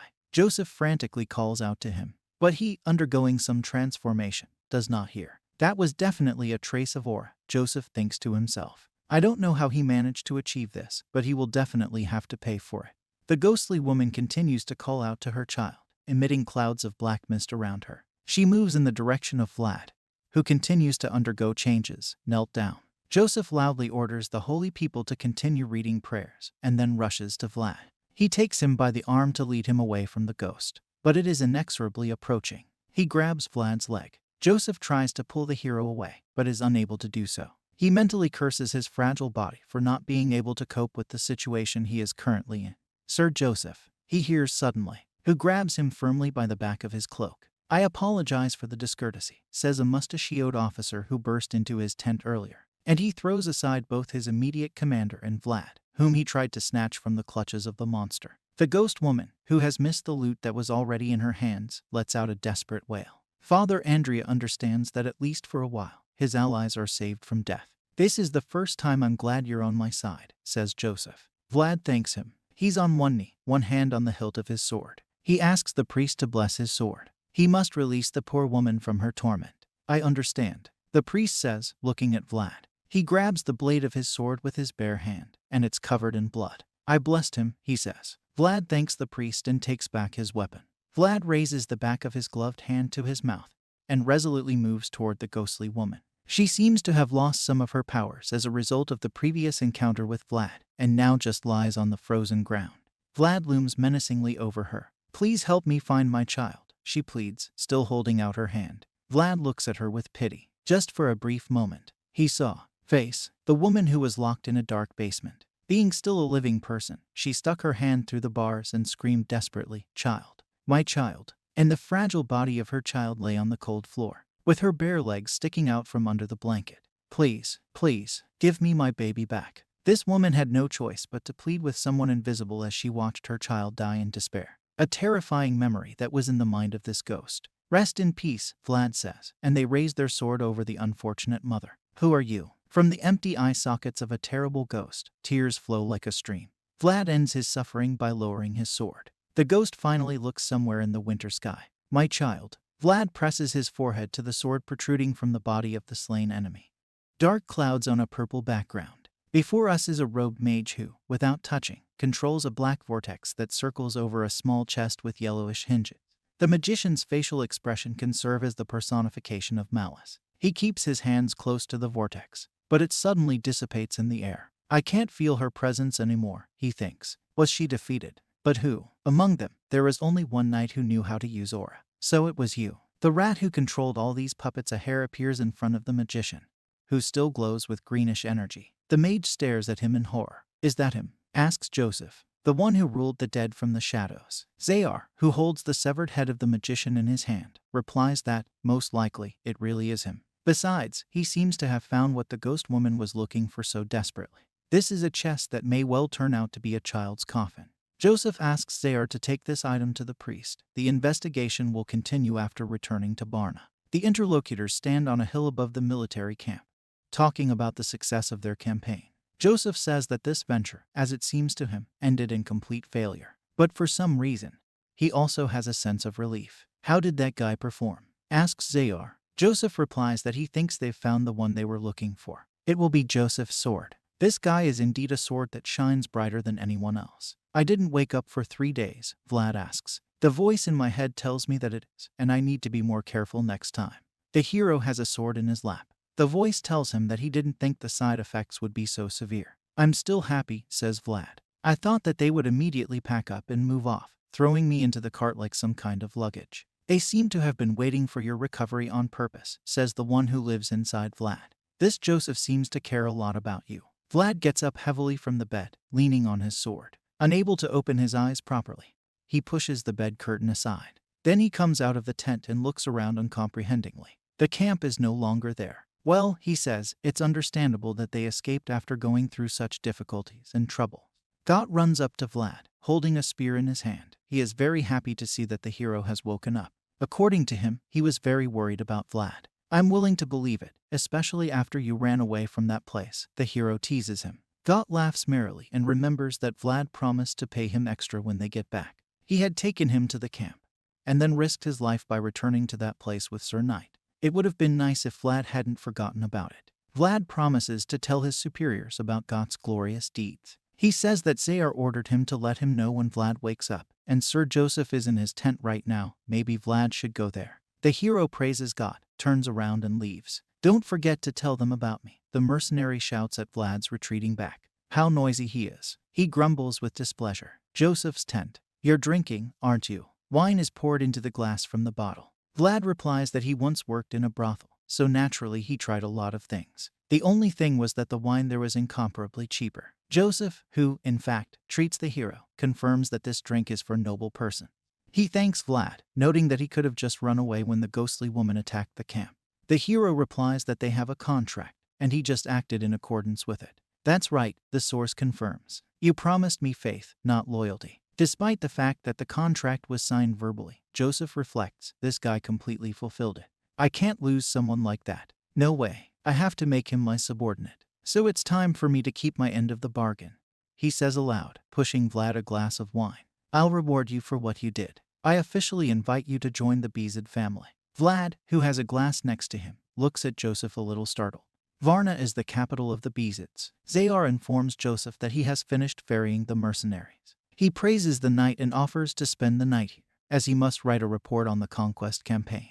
Behind the rabbit is Vlad, who turns his head from side to side in shock. The knight asks if the young man is visiting Varna for the first time. He answers in the affirmative. For him, everything is for the first time. Zayar calls him a redneck, which, of course, offends Vlad. Joseph, who overhears this conversation, allows Vlad to take the day off to walk around the city and get to know him. He thanks the generous sir. Don't get lost, boy, says Zayar, and get back to the town hall before lunch. How disgusting he is, the hero thinks, looking after Joseph and Zayar as they leave. The voice that lives inside the hero notices that Zayaru Vlad, apparently, also likes it very much. I don't want them to kill me with their love, he replies. In the meantime, since we've been paid so well for our trip, we should go get something really good to eat. I wonder what dishes this city is famous for. Sir Vlad. Someone pulls the hero's arm. What do you want, Sir Deacon? The hero asks, leaning over Jan. He replies that Andrea's father invites him to his house, if, of course, it is convenient for Vlad.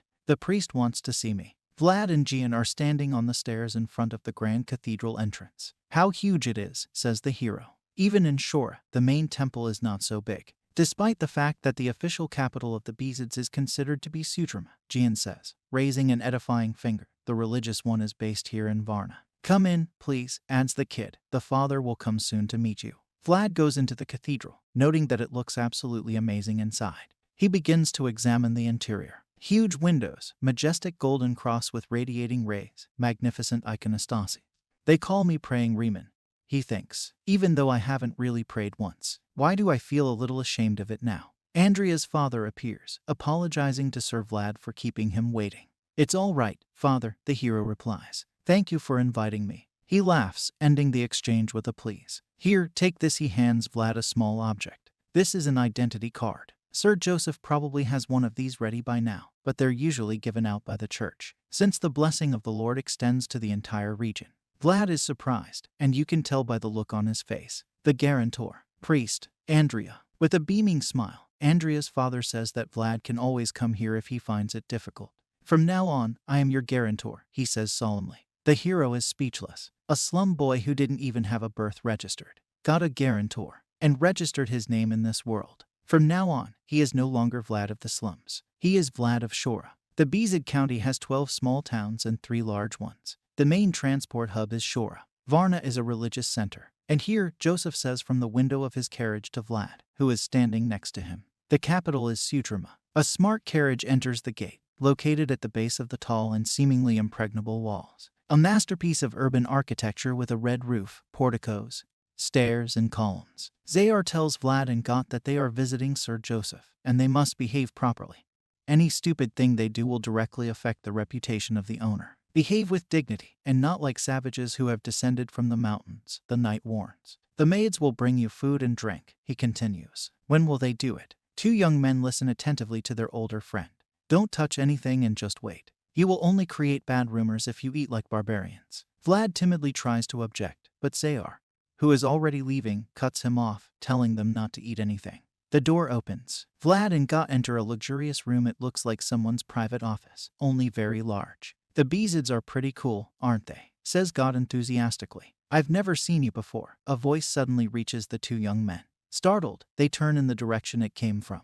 They notice the outline of a figure behind the curtain. Whoever is standing there says that his surprise must have gone wrong. The stranger comes out of his hiding place and approaches Vlad and Got. It's a dark-haired young man.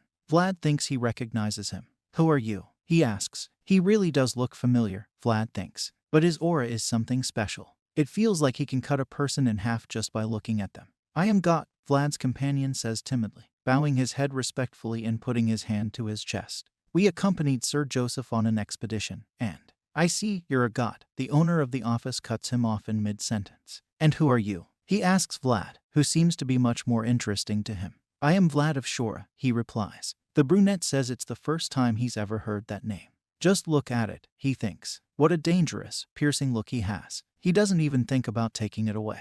I don't think he's afraid of me at all. Apparently, Joseph got his hands on a very useful guy. I like him. The owner is clutching something in his hand. He picks it up and hands the peanuts to the guests, offering them a treat. Vlad does not look at the hand with the treat, but directly into the eyes of the owner of the office. "We were told not to eat anything here," he says. The dark-haired man asks again, but Vlad still directly repeats what he said a couple of seconds earlier. Gott's mouth drops open in horror. "What the hell, what a moron," he thinks. "How can you so brazenly refuse high-born people when they show favor?" The brunette is clearly taken aback by Vlad from Shora. The first thing he did in the Bezid house. It was Lutcher, the Count's eldest son, who refused the peanuts offered to him. "But it's delicious," says Lutcher, and takes a couple of nuts in his mouth. Vlad, so. Someone's hand makes a neat note on a piece of paper. "Yes, father," is the answer. "I see. We haven't had anyone worthy for a long time, except for the rabbit that your mother found," a middle-aged man with a neatly trimmed black beard says to Joseph standing in front of the table. He promises to reward his son if he succeeds in raising this boy into a knight of the level that brought glory to their family. Joseph thanks his father. "I understand that the sword is not your strength, but never forget that you are a Bezid," he says sternly, looking him straight in the eye. Joseph humbly agrees. "How are you? Are you feeling better?" the Count asks. The son again responds positively, and again very briefly. "I see, you can go," says the Count, who still holds the pen in his hand. After wishing his father a good rest, Joseph turns and leaves. The Count looks after him thoughtfully. Steps are deleted. "We need to get him some medicine," the Count says to the gray-haired old man who was present from the very beginning when he spoke to his son. "I'm sure he'll be very happy about it, just like Oksana," he replies. The Count agrees that this woman becomes very caring when it comes to her son. He then asks the interviewee what he thinks about the report that Joseph provided. "You have to take it very seriously," the old man replies. Strange things began to happen one after another. The Count says thoughtfully that it would be nice to find out who is behind them. No one dares to do such evil on his land. The old man replies that the bad news is coming from Varna. Obviously, they are dealing with a tricky combination that consists of raising the dead and cursing spells. The city believes that this is the work of either one master of dark magic or two dark magicians. The Count says that if there are more than two villains, it can be an entire organization, and the old man agrees. "But even that doesn't change anything," the Count says, getting up from his chair. "The house of Bezid is unshakable. It has stood, stands, and will stand forever. He is ready to do anything to get rid of any obstacle in his path. I hope you find them soon," he says to Ragmus, "those who dared to attempt the life of his son and wreak havoc on his land." Night has fallen on the residents of the Bezid house in Southern. In the room where Vlad and God are, Zayar and Joseph enter. The latter states that the report took longer than expected, and asks young people how long they have been waiting for it. God obsequiously replies that it won't be long. "You're God, aren't you?" asks Joseph. He is beaming with joy, confirming his words. Joseph says that they will talk about God's reward tomorrow, but in the meantime, the maid will show him to a room where he can have a good rest. God immediately understands what the high-born master wants from him, says goodbye and walks away. "Well, let's talk," Joseph says to Vlad, who is still standing in front of him. "You saved my life, so I decided to dedicate my sword to my service. Is that true?" "Yes, sir," Vlad replies. "You said you had a mission to complete, and I took it to mean that you wanted to be free." "Right." Vlad confirms Joseph's words again. "But how can we combine service to me and the desire to remain free? This seems to me to be an irremediable contradiction, and it is necessary to clarify this issue here and now. What exactly do you want to do with your freedom? If you tell me about it, I can determine exactly what I need to give you." Vlad doesn't say anything for a while, and just looks at Joseph with his blue eyes. He's waiting for a response. "A night that resembles the blue light of the moon. Godin from Gadar. Do you know him?" Sir Joseph is sitting in his chair, thinking. He thought it was just a youth who was damn good with a sword. But who would have thought that he had such a rich past behind him? So, the unknown person who destroyed the smile of the rose. "This is Godwin, the Knight of Gadar," he says. "I never forgot for a second that he killed my savior. He's the one who destroyed my world." "That's right," Vlad confirms. "But I can't help but admire him." Joseph crosses his arms and ponders Vlad's words. Finally, he says that, unfortunately, he cannot help the young man. Both the person he mentioned and those he serves are too strong and powerful for him. But Vlad didn't expect any other answer. Joseph is only the Earl's son. But at least he was being honest with him. "Well," says Vlad, "then let's make some small changes to our contract. I'm offering you a 7-year contract." "Vlad of Shora," Joseph tells him. He asks me again in surprise. "You may not realize it, but I just sacrificed my noble pride. It was very difficult for me to do this," says Joseph, looking sadly into the distance. Vlad isn't sure if this is actually true, but it sounded very plausible. Joseph promises that Vlad will have a promising future as he considers him his savior. For 7 years, he will feed the boy, dress him, and teach him the art of chivalry. He wants to turn him into an outstanding warrior that no one can defeat on the battlefield. Vlad remembers that Eve really wants to become a knight. In return, Joseph expects loyalty and the fact that Vlad will only perform tasks that are allowed to them. Naturally, the question of Goodwin applies here in full, but he would let Vlad handle any matters concerning the Shora slum. With this, he will definitely be able to help. He can also tell you that a girl named Yemena is apparently living in a monastery right now. These words evoke vivid memories in the hero. Joseph asks Vlad what he wants to achieve by returning to his city with a sharp sword in his hand. A sword isn't the only sharp thing in the world. He, Joseph, also has his own weapon. What do you say, Vlad? He says at the end of his speech. This guy has a very non-trivial goal, says Joseph, looking at his reflection in the window. Zayar, to whom these words were addressed, asks why it was necessary to make such sacrifices. After all, he can always find a capable boy for his master. Joseph agrees, most children have one or another talent, but to awaken it is a completely different matter. Zayar asks if the owner is sure that this guy will meet his expectations. Joseph is lost in thought. Of course, he replies, remembering Vlad's battle with the terrible female ghost. He had seen it with his own eyes. Zayar warns that this guy has a rebellious nature and often acts irrationally. It will be very difficult to control it. But you're right next to me, Joseph tells him. 7 years is a long period of time. It's more than enough to put a leash around his neck and make him docile. Zayar promises to make every effort to make this plan work in the right way. The owner replies that he is very much looking forward to it. The more difficult it is to manage Vlad, the more impressive the end result will be. He thought that this guy was a wolf who could do some good, but he turned out to be a wolf chasing the moon. A bright sunlit palace that serves as the residence of the Beazed house. This is your room now, says Vlad Zayar. It's a little untidy, but it's completely at your disposal. Vlad is absolutely delighted. He really likes the new home. The floor is clean, without dirt, there is a bed. For him, this is a real royal mansion.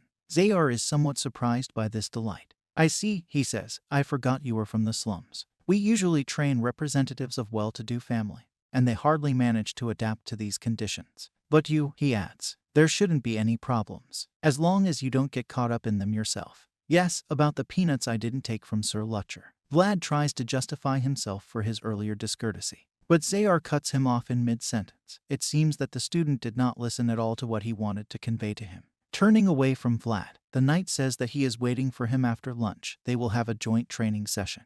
They will spar in the mornings and evenings, just like during the hike. Suddenly Zayar stiffens. He hears the sound of approaching footsteps. Zayar, my loyal knight, says a very nice woman with green hair and yellow eyes, who is accompanied by a whole retinue of identically dressed girls. Zayar softly whispers to Vlad that this is Lady Oksana, the mother of Sir Joseph, and he should show maximum respect, as he was shown earlier. Greetings, Lady Oksana, he says, bowing politely. The woman returns the greeting and asks if this is the guy she apparently heard about earlier. Zayar confirms her guess and says that Sir Joseph received him in person. I see, says Lady Oksana, looking Vlad over carefully with her yellow eyes. He looks back at her, embarrassed. A pleasant smile appears on Lady Oksana's face. Vlad looks down, blushing. Thank you, the woman tells him. I heard you saved my son. It's true. Vlad timidly replies that he was just doing what he had to do. Lady Oksana promises to reward him, because he did something so important that he can't even imagine. She reaches out to touch Vlad's hair and begins to gently ruffle it. You have such a fabulous hair color. Combined with the blue eyes, it looks just magical. Despite your slim figure, you have broad shoulders. If you get a little better, you'll look fantastic. She still puts her hands gently on Vlad's shoulders and tells him that she will order new clothes for him soon.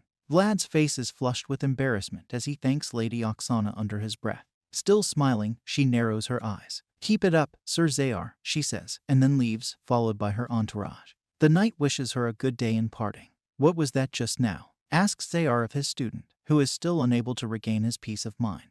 I didn't know you that way. Why are you so nervous all of a sudden?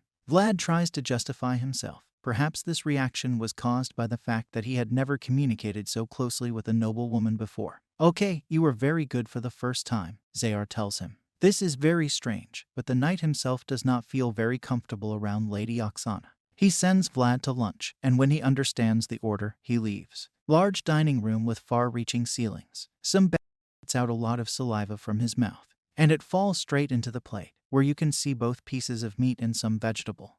Several guys in the same student uniform are leaning over Vlad, who is eating from these dishes. "Oh, I'm sorry," says one of them, smiling in the most disgusting way. "I mistook your plate for a trash can because you smell like a dump."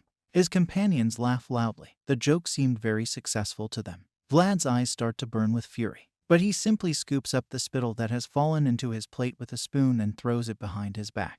"They started testing me faster than expected," Vlad thinks to himself. The guys who came to mock the newcomer are clearly perplexed, seeing how calm he is. Vlad remembers the words that Sayar said to him. "From now on, you are the guests that Sir Joseph has brought. Watch your every move. Any careless action would be a stain on Sir Joseph's reputation.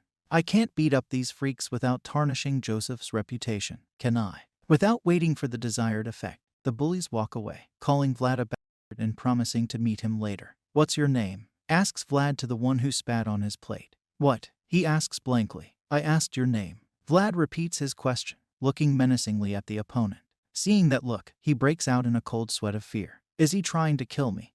he thinks to himself. He says his name is Sobanin. Vlad repeats the name. "I'll remember," he says ominously. The Count, his grizzled advisor, and several armed guards parade through the square in front of the magnificent palace of the House of Bizet. The Count hears familiar sounds. It seems that his cadets are sparring, fighting each other with wooden swords. He suggests that the old man watch this exercise for a while. He readily agrees. The Count is watching carefully. Vlad is standing with a sword in his hands waiting for the opponent. The other cadets ask each other if this is the guy everyone is talking about. He's supposed to really be blonde. The Count notes that Vlad is ready to give battle, and the old man draws the attention of his companion to something seen in a completely different direction. The Count turns back to where he was shown. Someone is hiding under the roof of the tall building that adjoins the training ground. The Count guesses that this is a hare. Apparently, the guy is bothering him and he decided to watch his ward. "Well," the Count folds his arms across his chest. "Let's see." Vlad resolutely goes to the other cadets. The punches on the training ground are raining down nonstop. Youths are desperately hacking at each other with villages of swords, trying to identify the strongest. Vlad came together in sparring with a large brunette. Despite his superior size, he can barely fend off the blows that Vlad deals. The aggression with which the hero acts can only be envied.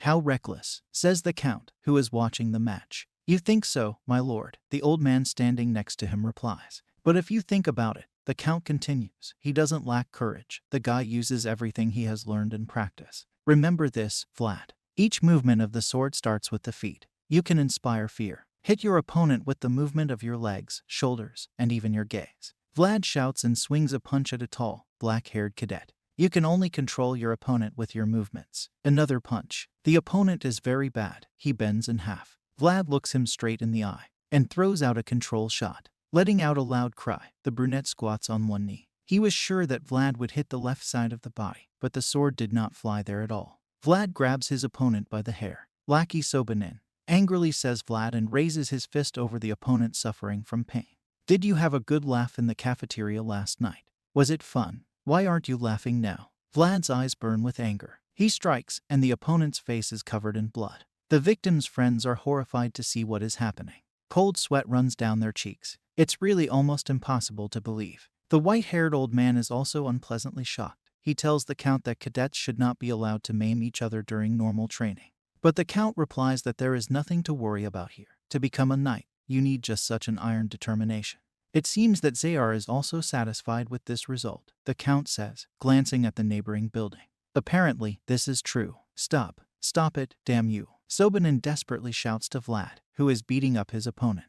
"Stop, I tell you. Are you ignoring orders?" Sobanin loses his temper, realizing that Vlad is not going to stop. He really beats the opponent in sparring with pleasure, smashing both his fists and the cadet's face into blood. Finally, Vlad rises above the unconscious opponent. "Sorry, I got carried away," he says. Sobanin looks at him and realizes that he feels animal horror from Vlad's gaze. He, considering the training session over, begins to calmly walk away. The path runs past Sobanin. "Say sorry to your footman when he wakes up," Vlad says. "I lose control of myself when I get too involved in something." He, having lost all fear from anger, calls Vlad.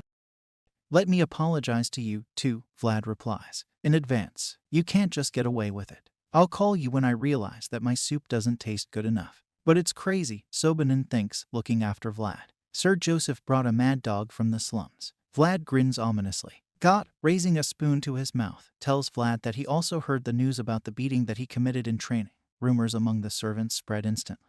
Vlad, indifferently chewing on a sausage, asks in response how Got himself is doing, whether he is satisfied with the work in the stable where he was assigned. Of course, it's not like they're just some stables. These are the stables of Lord Bezid himself. Got begins to talk enthusiastically, but remembers that his question was much more important. I've heard, he says, that you've beaten up guys from a lot of respectable families pretty badly. It's almost a crime. Why does this surprise you? Vlad asks, still eating his sausage enthusiastically. Don't you forget that I was born in a very criminal area. Violence is my element. Got forgets to bring his spoon to his mouth. The calm way Vlad says seemingly terrible things scares him. Besides, I didn't hit just anyone, Vlad continues. They were the first to hit me, and they paid for it.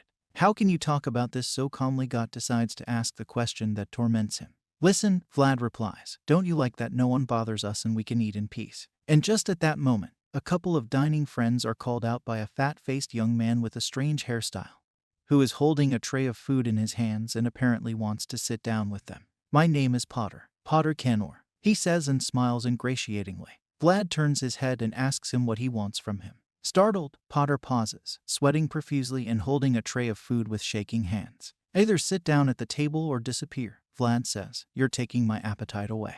Really, can I? Potter is over the moon with happiness. He thanks the hero for letting him join them, even though Vlad sincerely hoped that Potter would take his words as an indication to get out of sight.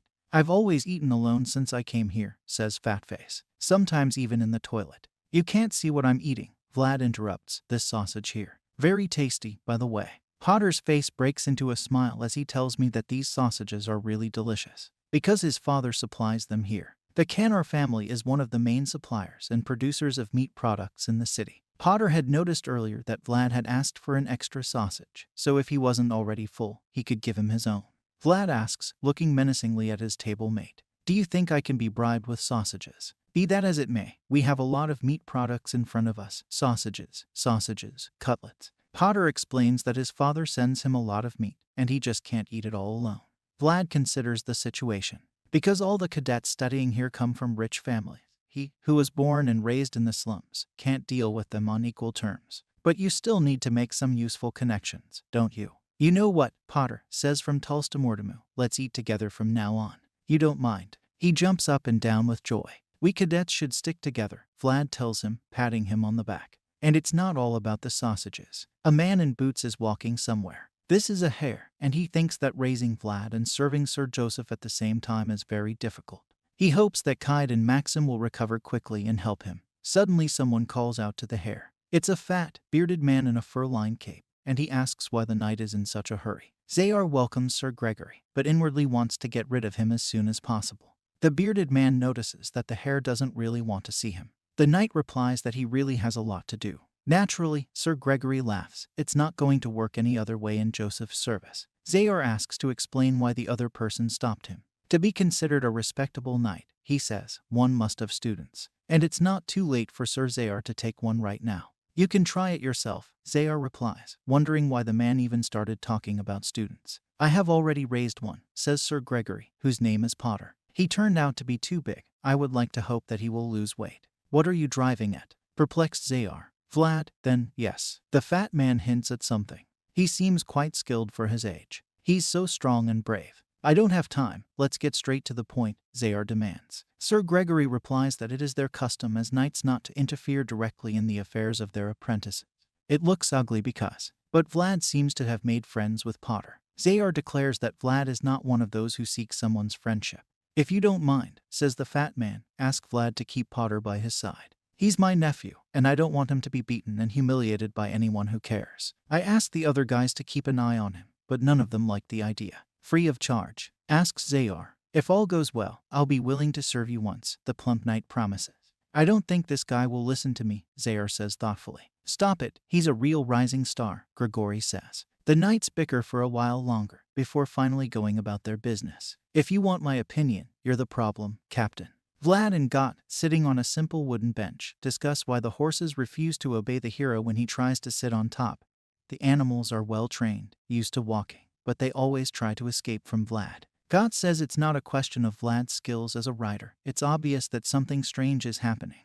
and other stable workers have already noticed it. Cursing, Vlad remembers that something similar has happened to him before. He was afraid of cats, dogs, and other animals. They were just as wary when he approached them. Who would have thought that horses would behave the same way? What should I do? He thinks. But I was able to ride Sir Zayar's horse, he tells God, when you and I were fleeing from the army of the dead. Although you still had the reins then. That's because, he replies, Sir Zayar has an incredibly expensive horse. Vlad is lost in thought again. How can I tell the hare that I can only ride a very expensive horse? As luck would have it, he ordered me to learn horse riding. I'm sorry. The hero's mental torment is interrupted by a female voice. The girl who came to the stable tells Vlad that Lady Oksana asked to bring him to her. The hero asks in bewilderment. Elegant furniture, gold swirls on the wall, lamps, a small screen. It seems that this room of the palace is specially adapted for fitting clothes. You don't look like someone who grew up in the slums, says Oksana, looking at Vlad. The suit fits you perfectly. It seems to me that he needs another one, a little bigger, Oksana says to the tailor standing nearby. If he is only 17, he will still grow. Joseph, she said, grew up a lot after that age. She tells Vlad that she wants to order him a pair of suits for the summer. If he does not know, it is very important to dress according to the season, as this allows you to maintain stamina and protect your health. Vlad bows low and thanks Lady Oksana for her concern. She says she should be thanking him for saving her son's life. Then she apologizes for interrupting him from an important training session and lets him go. After saying a polite goodbye, Vlad walks out the door. He breathes a huge sigh of relief. Vlad feels very uncomfortable around Lady Oksana. I wonder how much these clothes cost, he thinks. It's very comfortable, although he doesn't feel like it belongs to him. Although the old one, which is now slung over his arm, was also given to him once. He can't get used to what's happening to him. Despite making every effort to adapt to the House of Bizet, it seems that this environment is simply not for him. It is contrary to his nature. Vlad feels like he's gaining weight. And not just physically. The soul also grows fat. From outside the palace window, Vlad can hear loud noises. Looking out, he notices that someone is fighting in the courtyard. It's not even a fight, but a one-sided beating. Sobanin punches Potter, who is lying on the ground, who is desperately trying to defend himself from his fists. I've completely forgotten your place, Sobanin shouts loudly. It's been a long time since we beat you. So you've got a new friend, huh? Betrayed your own people, you brute. The scoundrel doesn't even think to stop, even though he doesn't feel any resistance. Vlad looks at this picture thoughtfully. It's the same everywhere I go, he thinks. In the slums, in the grandiose palace. Those who are stronger only bully the weak. Vlad straightens his old suit, which was recently thrown over his arm. I think I'll have to walk around in it until tomorrow, he thinks. At night, the moon shines brightly on the 4-story building, in which not a single window glows. A black-gloved hand knocks on the door. Because of it, they timidly ask, who is there? Vlad replies that it's him. The door opens and Potter looks out. The hero, whose eyes read anger, examines his comrade. Potter, his face purple with many bruises, timidly asks what he is doing here in the middle of the night. Vlad replies that he has come to pick up something that belongs to him. Potter doesn't understand what he's talking about. Give me this, Vlad says, pointing a finger at what's inside the room. Ham, whole leg, asks Potter incredulously. Vlad confirms these words. Potter is incredibly disappointed. He knew that Vlad would never be a true friend, but he genuinely wanted to talk to him at least occasionally. And now everything says that he treats him like a piece of meat, just like the guys who beat him up. Potter humbly agrees to give what Vlad demands. He brings out the ham and hands it to Vlad, telling him that it's still better than eating alone. Vlad takes the leg and asks Potter not to be offended. He takes only what is rightfully due to him. The fat-faced cadet looks up at him in disbelief, one of which is blocked by a huge bruise. A knight I once knew told me something interesting, Vlad explains to him. A knight should only take what he deserves. Vlad, armed with a wooden sword, stands in front of a crowd of Bizet cadets. 14-1, he says thoughtfully. Even the most frostbitten scoundrels in the slums don't attack one in such a pack. Shut your mouth, Sobanin demands ominously. Let's see if you'll laugh later. Come on, attack all at once, the hero says resolutely, looking at the crowd of opponents with his piercing blue eyes. You'll do it, won't you, if I came here of my own accord? Sobanin's face contorts with rage. Beat the shit out of him, he orders, and his squad swoops down on Vlad. It's good that I changed my clothes, says the hero. Today will be a sea of blood. Cadets who decide to fight Vlad get a good beating. The enemy smashes them in one, as they say, gate. Anyone who dares to approach the hero flies away, getting either in the face or lower. Some encourage their comrades, shouting that it is impossible to retreat. Others see that Vlad is still not defeated. Sobanin commands, calling for either bypassing the enemy from the side or surrounding him from all sides. The leader of the villains realizes to his horror that Vlad is now fighting in a completely different way than in training sparring sessions. How is this even possible? This guy only picked up the sword 2 months ago. Don't back down, Sobanin shouts menacingly. I'll kill anyone who runs. But, apparently, it's his turn to get his share of punches. Vlad chooses him as a target. Have you ever killed anyone in your life? He asks the leader of the cadet gang. Sobanin yells and raises his wooden sword. He hits, but Vlad ducks, and the weapon flies over the hero's head. During the campaign, he thinks, I tried to throw single blows with all my strength. Sobanin barely parries his lunge. That's right, a voice in Vlad's head suddenly says. Now we see the results of training with Zayar in all its glory. Keep catching the enemy in the voids you create. Sobanin's face is twisted with anger. Damn Ublu. He starts to swear. But, Doc, he has to say only after hitting him with an extremely sensitive blow from an opponent. I think I get it, Vlad thinks, still swinging his sword. My voids are my space, my tempo and rhythm. After shouting something inarticulate, Sobanin flies away, landing on his back. Ah, my butt. He hisses. Goff fails to finish, as the scoundrel sees Vlad's wooden sword flying straight at his face. Sobanin's whole life flashes before his eyes, tears flow like a stream. Vlad, who has a terrible grimace on his face, plunges his sword with force. The arms of his enemy fly helplessly apart. Sobanin's comrades, with their mouths open, watch in horror, as it seems to them, the death of their leader. It might seem that the blade of the wooden sword actually entered his eye. However, in fact, it plunges into the ground millimeters from Sobanin's face. Don't you dare look me in the eye again, Vlad says clearly, and leave the fat man alone. Sobanin, tears still streaming from his eyes, nods. He lets out a sigh of relief that he just escaped death, but notices that Vlad is serious as hell. He actually tried to kill him. So, I paid for the jammin', Vlad says loudly. Who's next? We need to finish what we started. Cadets. They raise their wooden swords and stare at Vlad in horror. He says that if they are not going to attack, then he will have to do it himself. With a sinister expression on his face, he directs them. The scoundrels tremble with fear. They understand what is about to happen. The screams in the courtyard in front of the palace don't stop. The outline of a man's figure appears in a window on one of the floors. This is Count Bezid. Amazing, he says, looking at the scene. Monthly scheduled meeting of knights. 2 rows of warriors were lined up in front of the count, who was sitting on a magnificent chair. It was unintentional, but on one side there are those who support Lutcher, and on the other side there is a supporter of Joseph, including Zayar, Vorden. Also in the second row are neutral warriors, such as Gregory. Captain Anatolas of the Order of Knights, holding a large scroll in his hands, loudly announces that the personal tasks for the knights have been changed to prepare for the absence of Sir Lutcher and his knights, who will soon be going on a campaign. The next item on the agenda is the distribution of sacred items sent by the church. The count looks around at the warriors in front of him with a stony expression. He notices that the atmosphere is somewhat different today. Luther's supporters are furious about something, and they look as if they are ready to tear apart those standing opposite.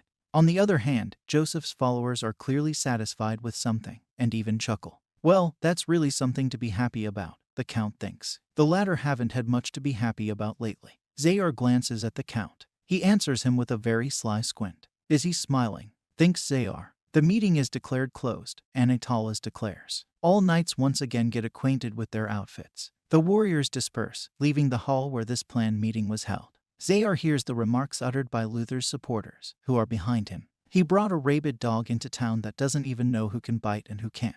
That's why the origin plays such a big role. Zayar carefully turns his head in the direction of the speakers. They grit their teeth and stare at him with absolutely furious eyes. Don't fight. They seem to be seething with rage, Sir Gregory says to the hare, coming up behind him. Zayar asks what his friend means, and he asks him not to be stupid. Everyone knows perfectly well what is going on.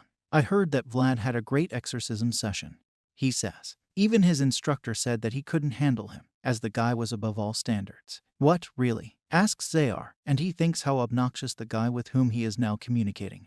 Sir Gregory, though, thanks Zayar, he, as promised earlier, is ready to complete one of his tasks, even if it is tedious or difficult. Promising to remember these words, the hare walks away. I'm proud of him, the knight thinks. No wonder, though, since I was the one who taught him. It's the least he can do to repay you. In the room, brightly lit by sunlight, on a special stand is a set of knight's armor, and under it is a chest with shoes and additional protective equipment. My father sent this as a gift for Vlad, Joseph tells Zayar and Vorden, who are standing next to him. The Count himself, Zayar, does not believe his ears. Vorden, scratching his chin, notices that this is too generous a gift for the average vassal that Vlad is now considered to be. Zayar says it's an orc's skin. A gray orc, to be exact. Joseph says it's her. Gray orcs live only in the north. This means that the armor made from their skin is a kind of personification of the northern warrior. I think he's crazy about Vlad, says Joseph. And it is well deserved. If anything, the guy was able to get his father's approval in just a month. Zayar confirms that he doesn't know any vassals who can compete with Vlad. Joseph agrees. Rumors of a similar nature have already spread throughout the city. We can't just sit back, either, says Joseph, showing the knights an envelope sealed with a red seal. When asked what it is, the Count's son replies that it is the next step. This is not an ordinary invitation, says Zayar, reading the text. Can you answer it? Asks Joseph. Of course, all I've been doing lately is cleaning up after him, Zayar replies. Well, that's settled. We're going to Dermer. A carriage is driven by 4 horses through green fields at the foot of low mountains. Dermer is famous for its lemons, Sir Joseph tells Vlad across the table. The North should be grateful to this city, because without it, they would never have seen fruit there. In addition, it is a gateway further into the world, to the central areas. In general, for us, the Northerners, this is really a very important place. Is that why Sir Zayar is doing the task he was assigned? Asks Vlad. Joseph confirms his hunch that a crisis is always one possibility, or another, especially if it's someone else's crisis. The Gainel family had a feud over inheritance rights, and the invitation from the rightful heiress that we responded to is actually a cry for help. Relations in the world of nobles are very complicated, Vlad says thoughtfully. By and large, this is a dispute over the lands of Dermer, says Joseph. Between half-blood relatives, his young interlocutor states the obvious. In the community of blue bloods, it has always been customary to feud with blood relatives. Joseph is not going to deny this. Alicia is the rightful heiress of the Gainel family. Her uncle, Endre Gainel, claims that she is illegitimate. By eliminating her, he would surely be able to become Baron Gainel. Alicia is the only child of the last Baron, but her gender limits her ability to compete for a place at the head of the family. In the end, she had to prove her innocence through an honor duel organized by the church. Joseph thinks silently about the case he's taken on. The relationship between him and Alicia is both distant and intimate. He's either her 7th or 8th cousin, but that's certainly enough to claim a relationship. We will use this opportunity to make the Gainel family our debtors, says Joseph Vlad. My father fully supported this idea. Zayar, who rides alongside on his horse and hears all of Joseph's words, is quite impressed. A knight who is the head of the family invites someone from the outside to defend his honor. Not bad, he thinks. What is that insolent look? He asks Vlad. The young man replies that he did nothing and did not think anything bad. You, a rootless vassal, ride quietly in a carriage, while the knight you serve is forced to ride on horseback, perplexed Zayar. Vlad humbly replies that he has no excuses for himself. The hare continues to grumble. I was only a little proud of you when you beat up the other vassals. As it turned out, you can't even ride a horse. What is it all about? I can't believe I trained such a moron. Vlad tries to justify himself. He says that he can ride a very expensive horse. Perhaps. The hare is going berserk. It's him who should be riding a very expensive horse. It's him who is of noble blood here, and not the idiot who is sitting in the carriage right now. Suddenly, Vlad feels that something is wrong with him. What the hell is this, he thinks. In recent days, his heart has been pounding sometimes. Is it all because of Zayar's nagging? Not surprising. Beside me, Sir Joseph talks incessantly. A little further away is the hare, who teases me every time he gets the chance. What's it? Vlad feels that something out of the ordinary is happening. Is this an earthquake? Vorden notices the trembling of the ground and draws the attention of a nearby hare to it. The fluctuations increase. Zayar orders everyone to stop and get off their horses. The warriors riding behind them cling to the manes of their horses. Damn it, screams Vlad and smashes the carriage door open with a powerful kick. Ducking Sir Joseph's head, he pulls the young master out of it. Joseph is clearly perplexed. Your sincerity is touching. But don't panic so much, he says to Vlad, whose hand is still on his head. What? The hero does not understand what is happening here at all. Ugh, it's over, Vorden says, relieved. Vlad, who has a happy expression on his face, says that this is the first earthquake that he has ever felt. Joseph tells him that it wasn't an earthquake at all. He points to a light brown trail that stretches across the green grass of the local fields. A gnarled, untidy furrow runs into a nearby field, where clouds of dust rise up from it. It's a giant worm, descendant of a dead dragon. Descendant of a dead dragon, Vlad repeats to himself. This combination of words seems very romantic to him. It sounds absolutely amazing. The only major city of the Gainel family, Dermer, Joseph's carriage is parked in front of the palace, and a delegation from the north is coming up the stairs. Joseph informs Vlad that he can move freely from now on. Alone, the hero asks, "You can take God with you if you want," says Joseph. "Go wherever you are allowed and try to see as many interesting and unusual things as possible." Vlad ponders what to do with his unexpected freedom. Joseph asks if he is not happy about this will. "And no, I'm glad, of course, but think about what I might have brought you here for," Joseph tells him. A duel of honor is a very rare event these days, and this time it should be completely command-based. There will be knights with the richest past and different background. Watch them and try to figure out what you should do. Joseph's motivation is quite logical. Seeing it once is much better than hearing it 10 times. He's going to raise the guy in the right way, and a variety of experiences is the perfect way for him to expand his horizon. Zayar joins the conversation.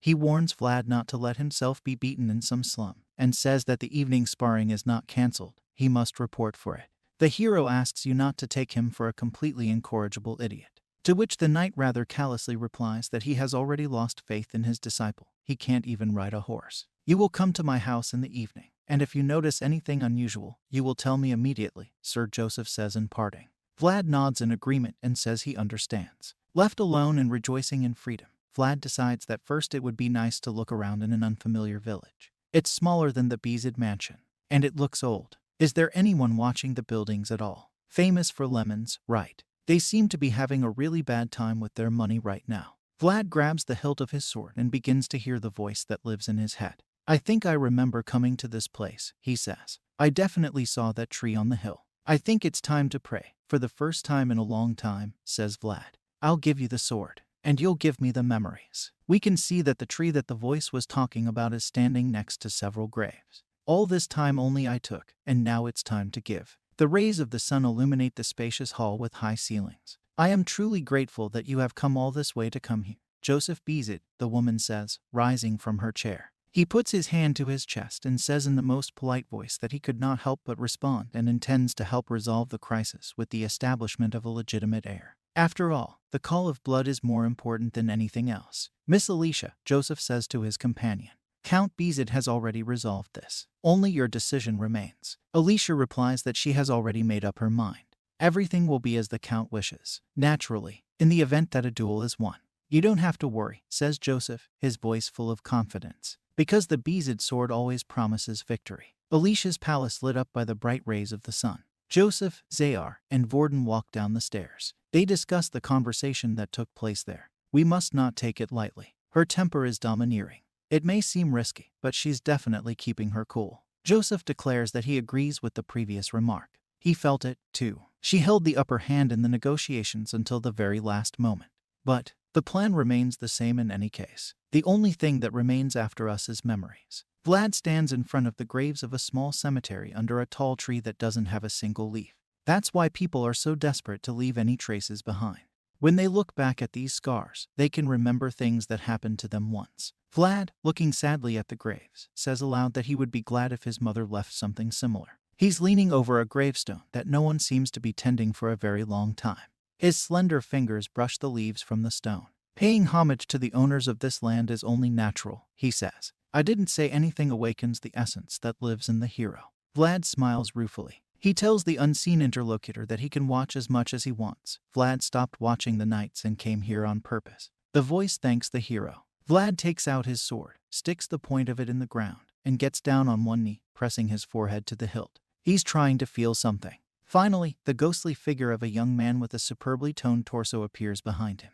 The voice tells the hero that it sees pictures from the past. This tree was slightly smaller then, and it feels like someone was with him then. Vlad, it seems to him, sees that past through the eyes of his inner guest. "I think whoever was here with me recognizes me," the voice says. Not understanding what's going on, Vlad asks again, "Can I borrow your body for a while?" A voice asks the hero. He agrees, but asks for time to prepare. Vlad concentrates, and the transfer process starts. The body starts to emit white light, which quickly floods everything around you.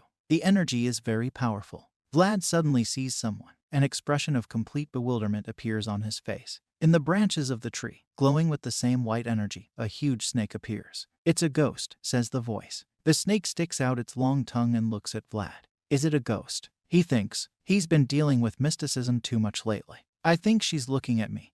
he says, still on one knee, holding the sword stuck in the ground. The one inside you is looking at me. Is she coming down?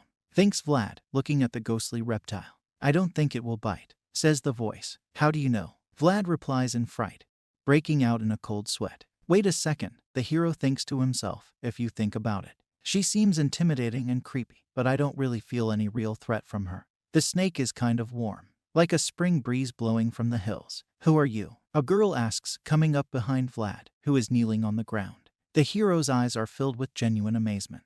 The ghostly snake towering over the hero makes some sounds. How did you get here? Asks a girl holding a bucket of some simple tools. Only members of the Gainel family are allowed here, she says. Vlad turns and sees a maid with short blue hair standing in front of him. After apologizing for the intrusion, he says that he wandered here in search of a quiet, secluded place to pray. Prayers? The girl asks in surprise. Vlad says that you should not suspect him of anything wrong. He shows a sign that serves as his identity card and informs that he serves Sir Zayar. The girl, looking at the text, agrees that Vlad can be trusted.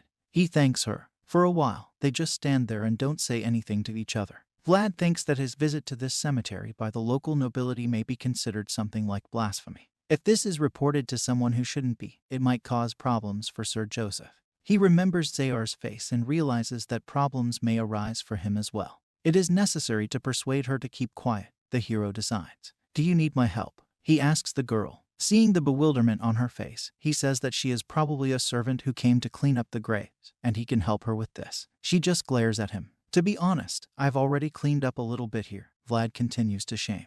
There are a lot of leaves scattered. The girl incredulously asks if Vlad really did what he says. He swears that yes, he decided to show respect for the great rulers of this land in this way. He picks up a bucket from the ground, says that he will finish everything, and heads towards the graves. But in return, the girl must promise that she will not tell anyone about his appearance here. If Sir Zayar finds out that he was here, then he, Vlad, will not escape punishment. The girl smiles very slyly. Making a deliberately stern face, she declares that everything will depend on how well he copes with cleaning.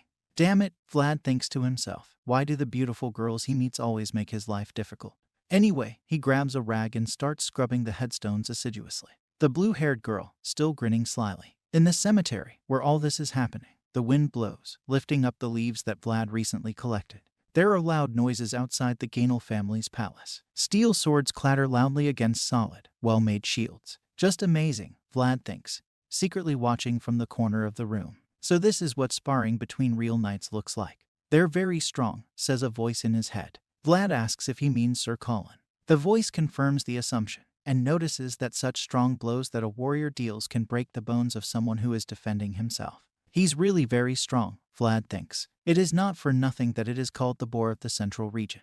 But it seems to me that Sir Pablo still looks more preferable, says Vlad. The voice replies that this warrior is indeed a great shield user and is able to fend off most attacks. Vlad notes for himself how hot the usual warm-up sparring looks here before tomorrow's duel. Will I need that kind of power to become a knight too? He asks the voice. He mockingly replies that Sir Vortin, the pallet who came with them, is also a knight. I see, says Vlad thoughtfully. Knights can be very different. He didn't know that when he lived in Shore. But now it is already obvious, as well as what place he occupies now in this vast world. He has a lot to grow and develop.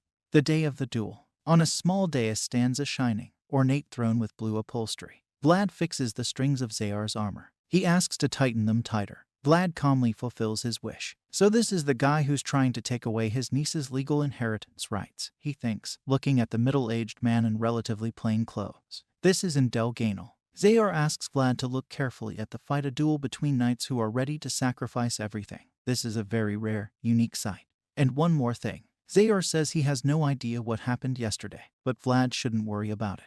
The hero looks blankly at the knight. What are you surprised about? He asks. It's written all over your face. Vlad was indeed shocked by the skill of the knights he was secretly observing.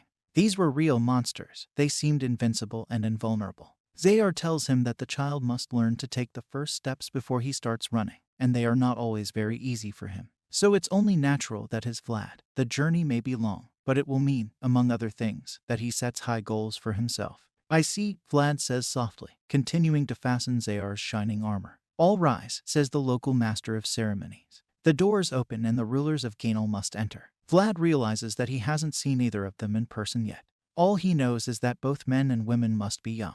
The ruler of Gainal approaches slowly. Vlad stares at her in amazement, cold sweat running down his cheeks. There is an announcement that Lady Alicia Gainal has entered the hall. Unable to believe his eyes, the hero looks at the blue-haired beauty. It seems that insulting a member of the ruling family will also be added to the list of my crimes. A voice in his head sounds. May I be torn apart, thinks Vlad. The rulers of Gainal walk slowly along the rows of guests who have arrived for the event to the dais on which their throne stands. At one point, Lady Alicia finds herself next to Vlad. Without changing her stony expression, she glances at him. He bows, but in his heart the hero has a panic. It seems to him that they have recognized him. But Alicia just passes on. He sits on his throne and crosses his legs. A priest in a solemn white robe announces in a well-modulated voice that all participants have arrived, and as a result, the duel begins. He calls the Lord himself as a witness to this action, as well as, just in case, the sun. A lot really depends on the result of this competition. The duel of honor, despite its noble name, is characterized by extreme cruelty. They say that noble people have blue blood. It is believed that only she can bear the responsibility that falls on the rulers. But, as it seems, Alicia is still not blue enough. She throws the handkerchief to signal the end of the first round of the duel. She shouts angrily, "That's enough, stop it, we're giving up." The first knight who fought on her side is breathing heavily, his face covered in blood, bruises and abrasions. An old gray-haired knight with a long pointed mustache says that he is ready to continue the fight. But the priest who is the judge of the duel part reasonably points out that Lady Alicia threw away the handkerchief, admitting his defeat. His opponent, a young knight with a short ponytail on his head, approaches the old man and says, "It was a good fight, master." "What a teacher I am to you now," he answers, still breathing heavily. "I raised you to be a warrior who would protect the Gainal family. But you have become a blade that would willingly kill your master. You miserable scum." The priest announces that the winner of the battle is Sir Indel's knight, whose name is Seared. Indel's henchmen, surrounding their leader, are happy with the successful start of the duel and congratulate their leader on it. The following participants of the duel are invited to fight: Zayar and Colin, whose animal power Vlad was amazed at the day before. The priest also repeats for these fighters that the use of aura is strictly prohibited.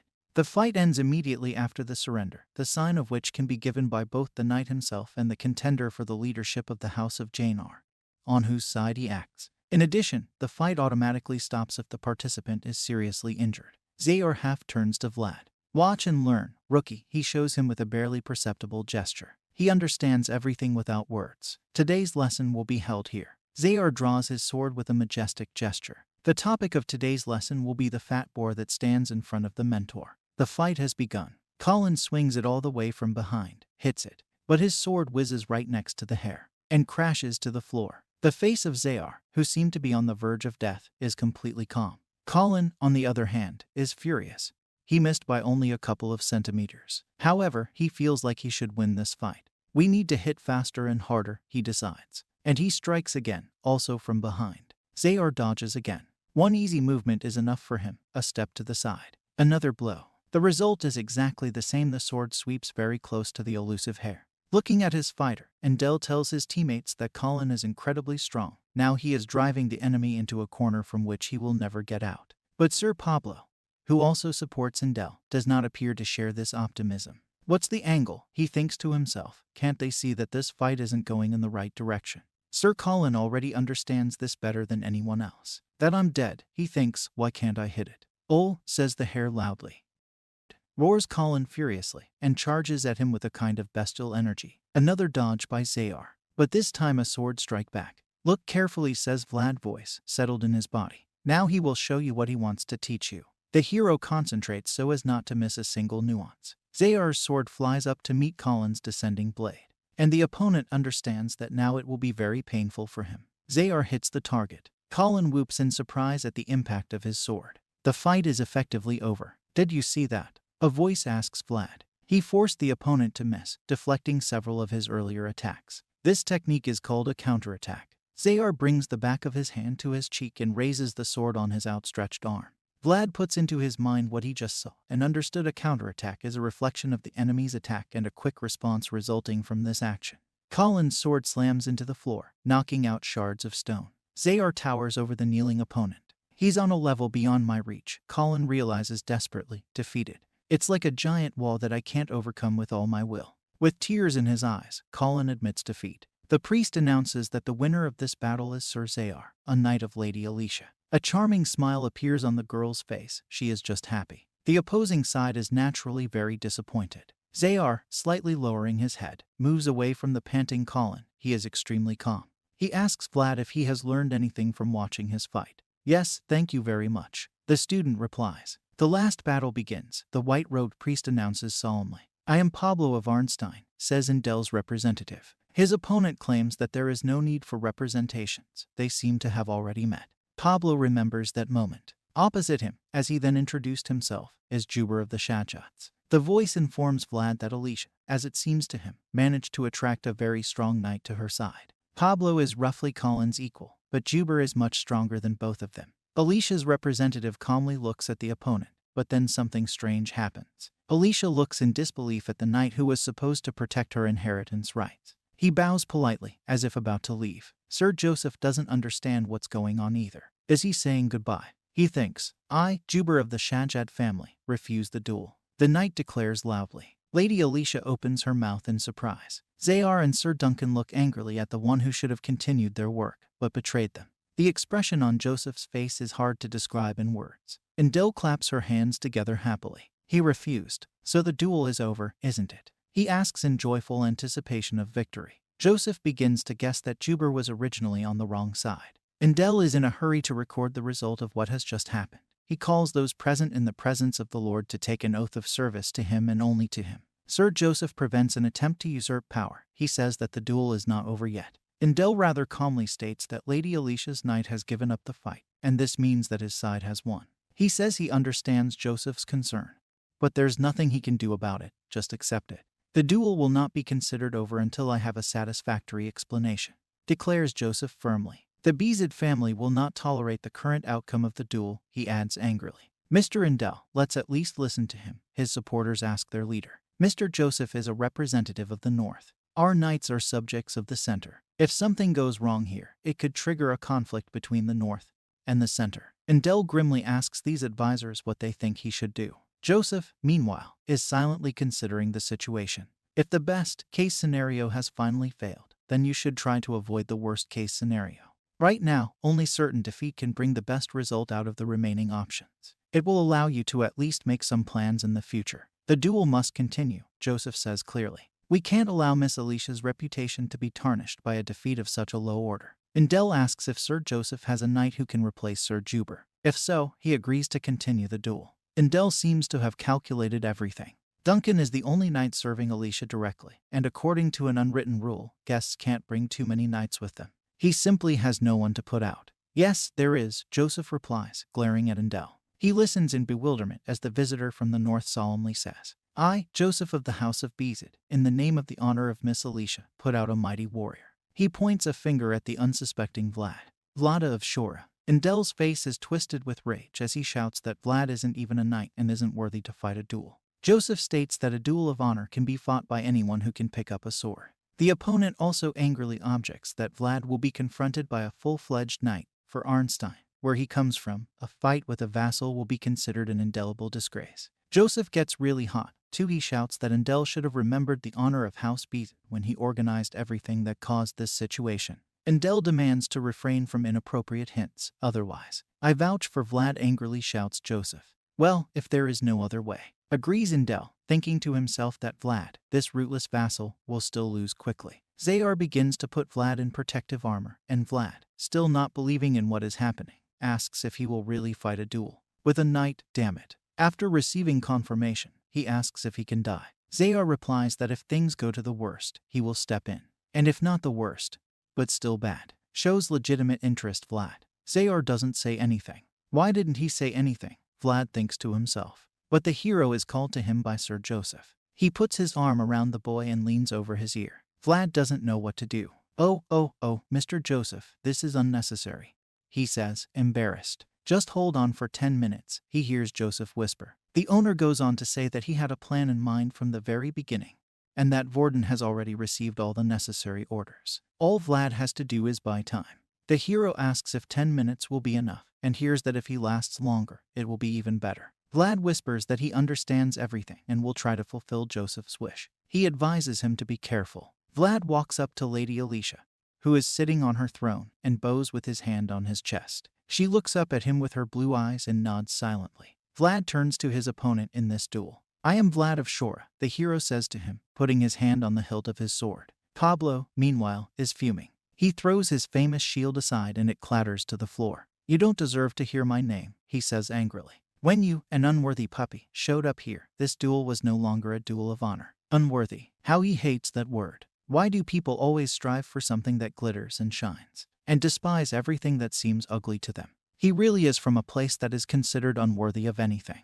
But does that make him any worse than those around him now? Besides, he doesn't have the slightest desire to leave this world as unworthy as someone now considers it. How are you different from me? He says boldly to his opponent. The latter gives Vlad a look of contempt and replies that he is disappointed with the abyss into which the Bezid standards have fallen.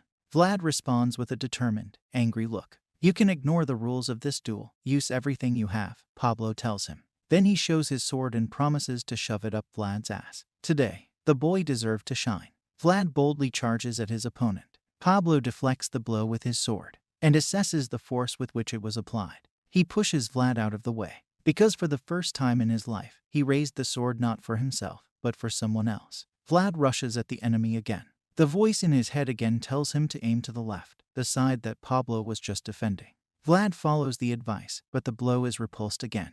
Habit is a terrible thing, says the voice. Indel, watching the fight, notes the speed with which Vlad acts. This is clearly an extraordinary fighter. Sir Pablo continues to fend off Vlad's punches, which often come from the left side. To his surprise, he realizes that Vlad feels like a fish in water in battle and has an innate rage. The guy looks like a wolf that looks at its prey with ruthless, burning eyes. You have a great fighting spirit, but you won't be able to resist. Having said these words, Sir Pablo goes on the offensive. His eyes are also full of determination. You're still a long way from me, he says, punching Vlad, who has already dropped to one knee. He barely blocks the enemy's weapon with a sword and a hand placed under it.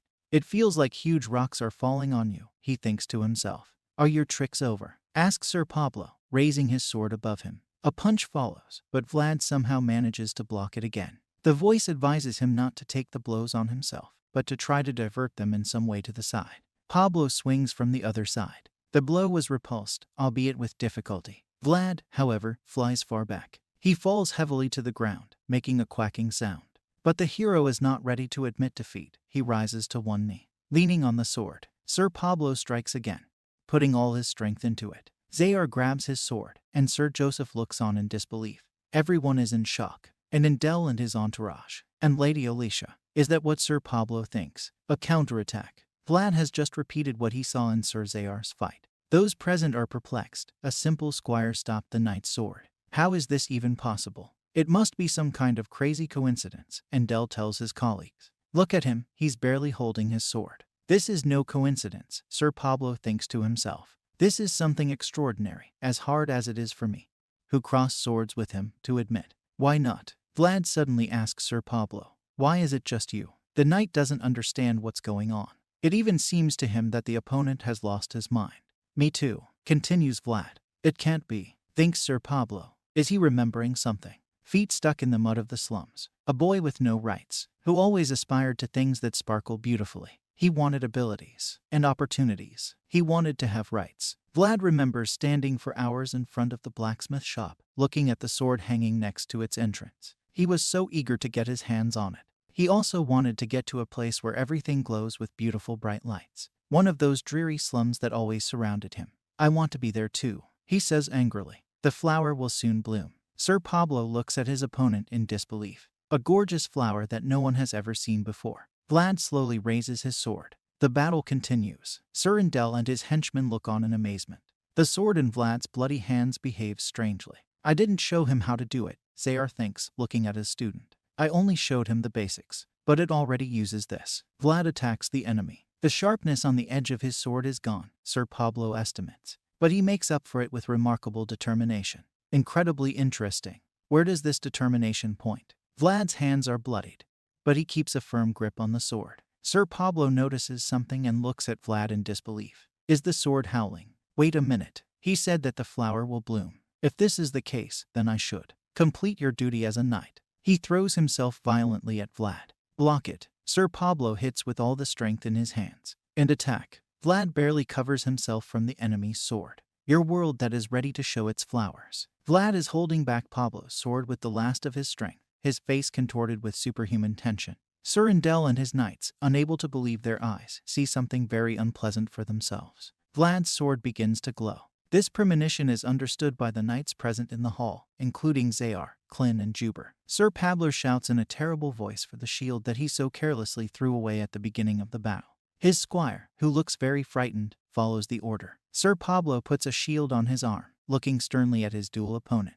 A moment later, he is already parrying a blow that was flying straight at his chest. "I'm Pablo of Arnstein," he says loudly. "A boy who has rights. Tell me your name." Vlad begins to say, looking thoughtfully somewhere in the void. "A boy who was born in a place where no one has rights." He remembers his footprints in the muddy ground, walking away from the slums, into the distance, to the lights of a beautiful city shining in the distance. But who went to the place where everything shines and glows? Now he is not standing in the mud, but on the tiles of the city square. You've defended your rights. Bright light falls on a slender young figure. The young man's eyes reflect the magnificent towers of a wonderful city. Vlad's blue eyes fill with bright light. He's shouting at the top of his lungs. "Vlad of Shora." The light it emits blinds Lady Alicia, Zayar, and Joseph, and everyone else present. It bounces off Sir Pablo's eyes as well. "Come on," the knight shouts at the top of his lungs. "Vlad of Shora." Vlad rushes to attack. Pablo defends himself by holding out his shield. The battle ends. Vlad never let go of the sword in his bloody hand. Sir Pablo looks at his fallen opponent with great sympathy. "Great job,"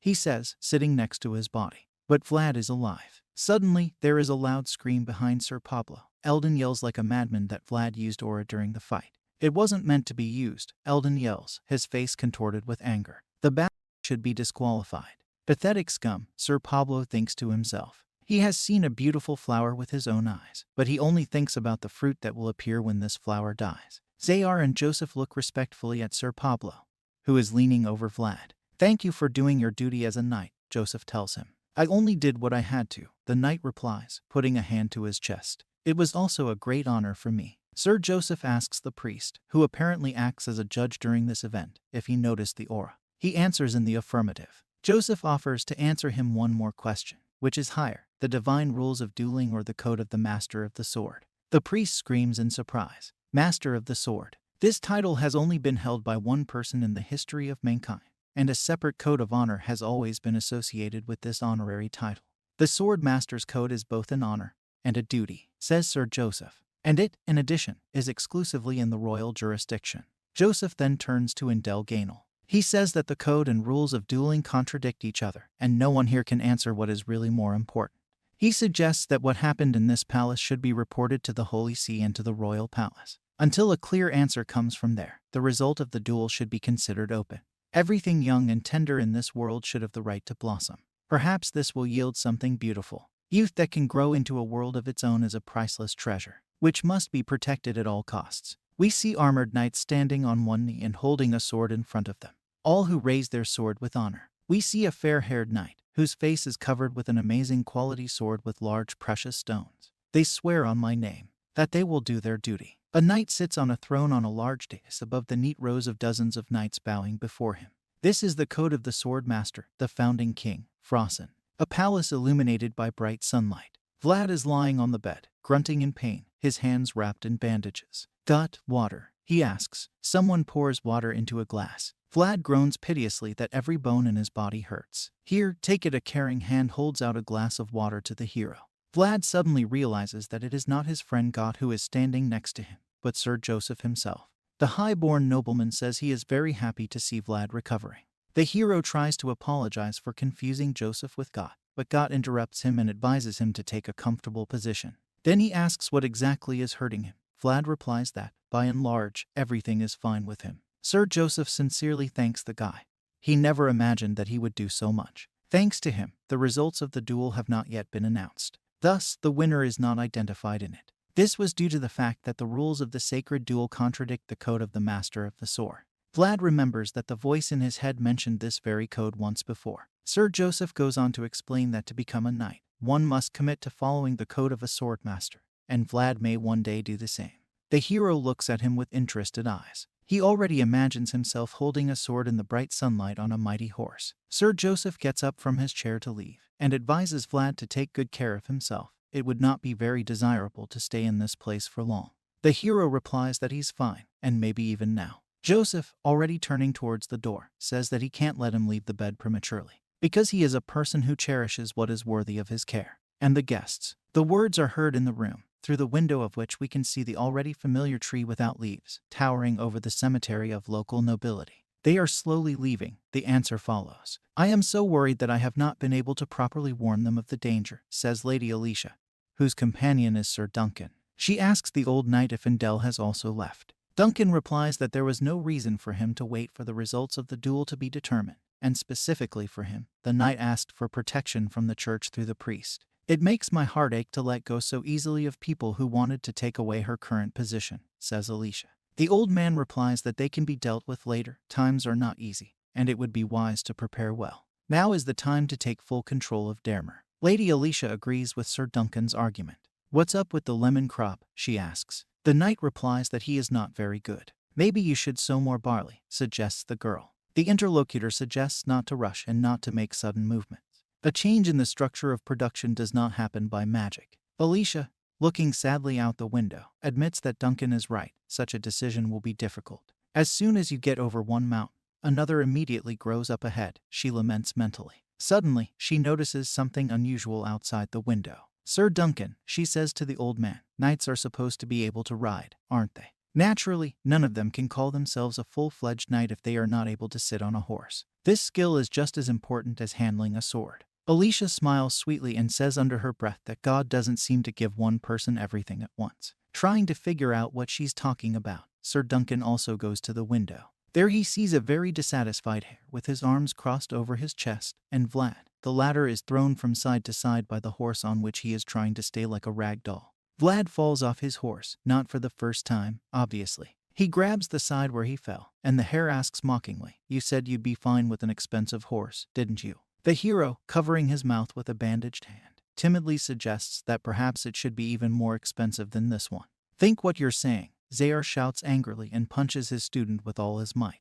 Vlad says that he has already ridden Zayar's horse once, however. Then Got was sitting in front of him, who controlled the animal. Got, who is also here, readily confirms the words of his companion. Zayar is lost in thought. The situation is more serious than it seemed at the beginning. He thought he could teach Vlad how to ride if he taught him personally. Is the horse really the problem? Even his horse, which is well trained, always shies away from Vlad. The animal looks as if there is something really scary in front of it. "Okay, that's enough for today," he tells the student. "Will we train tomorrow?" "No, we'll skip it too." "So how will I learn to ride then?" asks Vlad. Zayar replies that they will postpone this issue for now. "I've heard it too many times since we came here," Vlad says sadly. "Any problems with that?" asks Zayar. "I guess so," the hero replies. "Ugh, I don't see a quick solution here," the knight concludes. "We'll think about it when we get back to Sutrama. In the meantime, I have to go. I have other things to do." After he leaves, Got, stroking the horse, says that, according to his observations, over time, the animals are afraid of Vlad more and more. So the option with an expensive horse might have stopped working. Vlad asks. Got responds by offering to try a cow. "These animals are definitely much dumber and quieter than horses. Stop yapping. Think what you say." The hero clearly did not like the original proposal of his friend. "Keep riding in the carriage, then."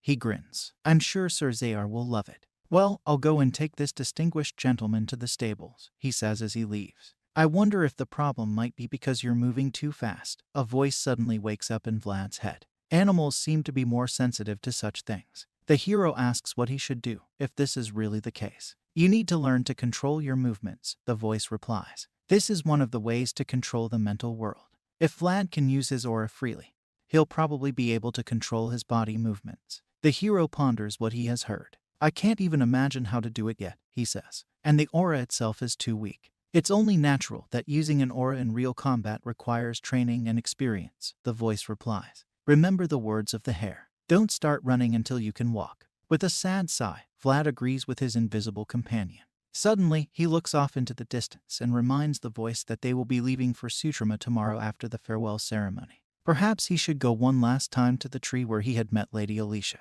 Bright sunlight shines through the palace windows. Juber walks through the spacious hall, his head bowed sadly, deep in heavy thoughts. "I failed this mission, but I am sure that the owner will understand me when I explain the situation to him. You can't blame the sea for making waves. He remembers Vlad's furious face when he fought a duel with Sir Pablo. Come to think of it, it was just an accident. God, the more I think about it, the more ridiculous it all seems. Rootless vassal. He reaches the end of the hall. Then he stops abruptly. What an aggressive greeting, Juber says to Zayar, who actually stopped him by holding a sword to his throat. There was no need to go that far, he adds. You see, it seems to me that I just have to go where I went. Zayar answers him. How long did you wait? Don't you have anything better to do? I have a day off today. I took it on purpose, Zayar replies. Don't you think you might be wasting such a precious day? You know, we all sometimes have to finish things on weekends that we didn't have time to do while working, says Zayar, whose single eye glows with righteous anger. I know you're angry, Juber says, but I mean, I didn't have any other choice. What a coincidence, Zayar says mockingly. I'm in exactly the same situation. Juber places his fingers on the blade at his throat and runs them over it. We both do the same job, he says. At the very least, you should understand this. What can I do for you? If the owner tells you to bark, then you must bark. The hair begins to glow with its signature greenish glow. Juber closes his left eye, and energy begins to flow out of it. A glow is formed around him and the hair, inside which two colors conflict, green and purple. The first is emitted by a one-eyed knight serving Sir Joseph. Juber is surprisingly calm, with a sword at his throat. I think the warning you've seen is enough, he tells Zayar. People call us swordsmen. He continues, but that's not really true. You, for example, are also a dog that bites only when the owner commands. If you've had enough, then enjoy the rest of your day off. And know that even a drop of blood spilled will mean a declaration of war against the Shachat. The whole family derisively asks Zayar and delivers a powerful punch to the scoundrel's jaw. It flies out of the way. He falls heavily to the floor. My lord is a kind man, the hair continues, so he allows me to bite occasionally at my own discretion. Rubbing his bruised jaw, Juber notices that his abuser is fabulously lucky with the owner, and then asks if he is finished with his bites. Not yet, replies Zayar, and hits him in the chest. Juber's breath catches in his throat as he tries to catch it. Crouching on the floor, he clears his throat heavily. We're colleagues, aren't we? I hope you understand everything correctly, Zayar tells him. After recovering, Juber replies that this should be enough. I'm sure we'll meet again.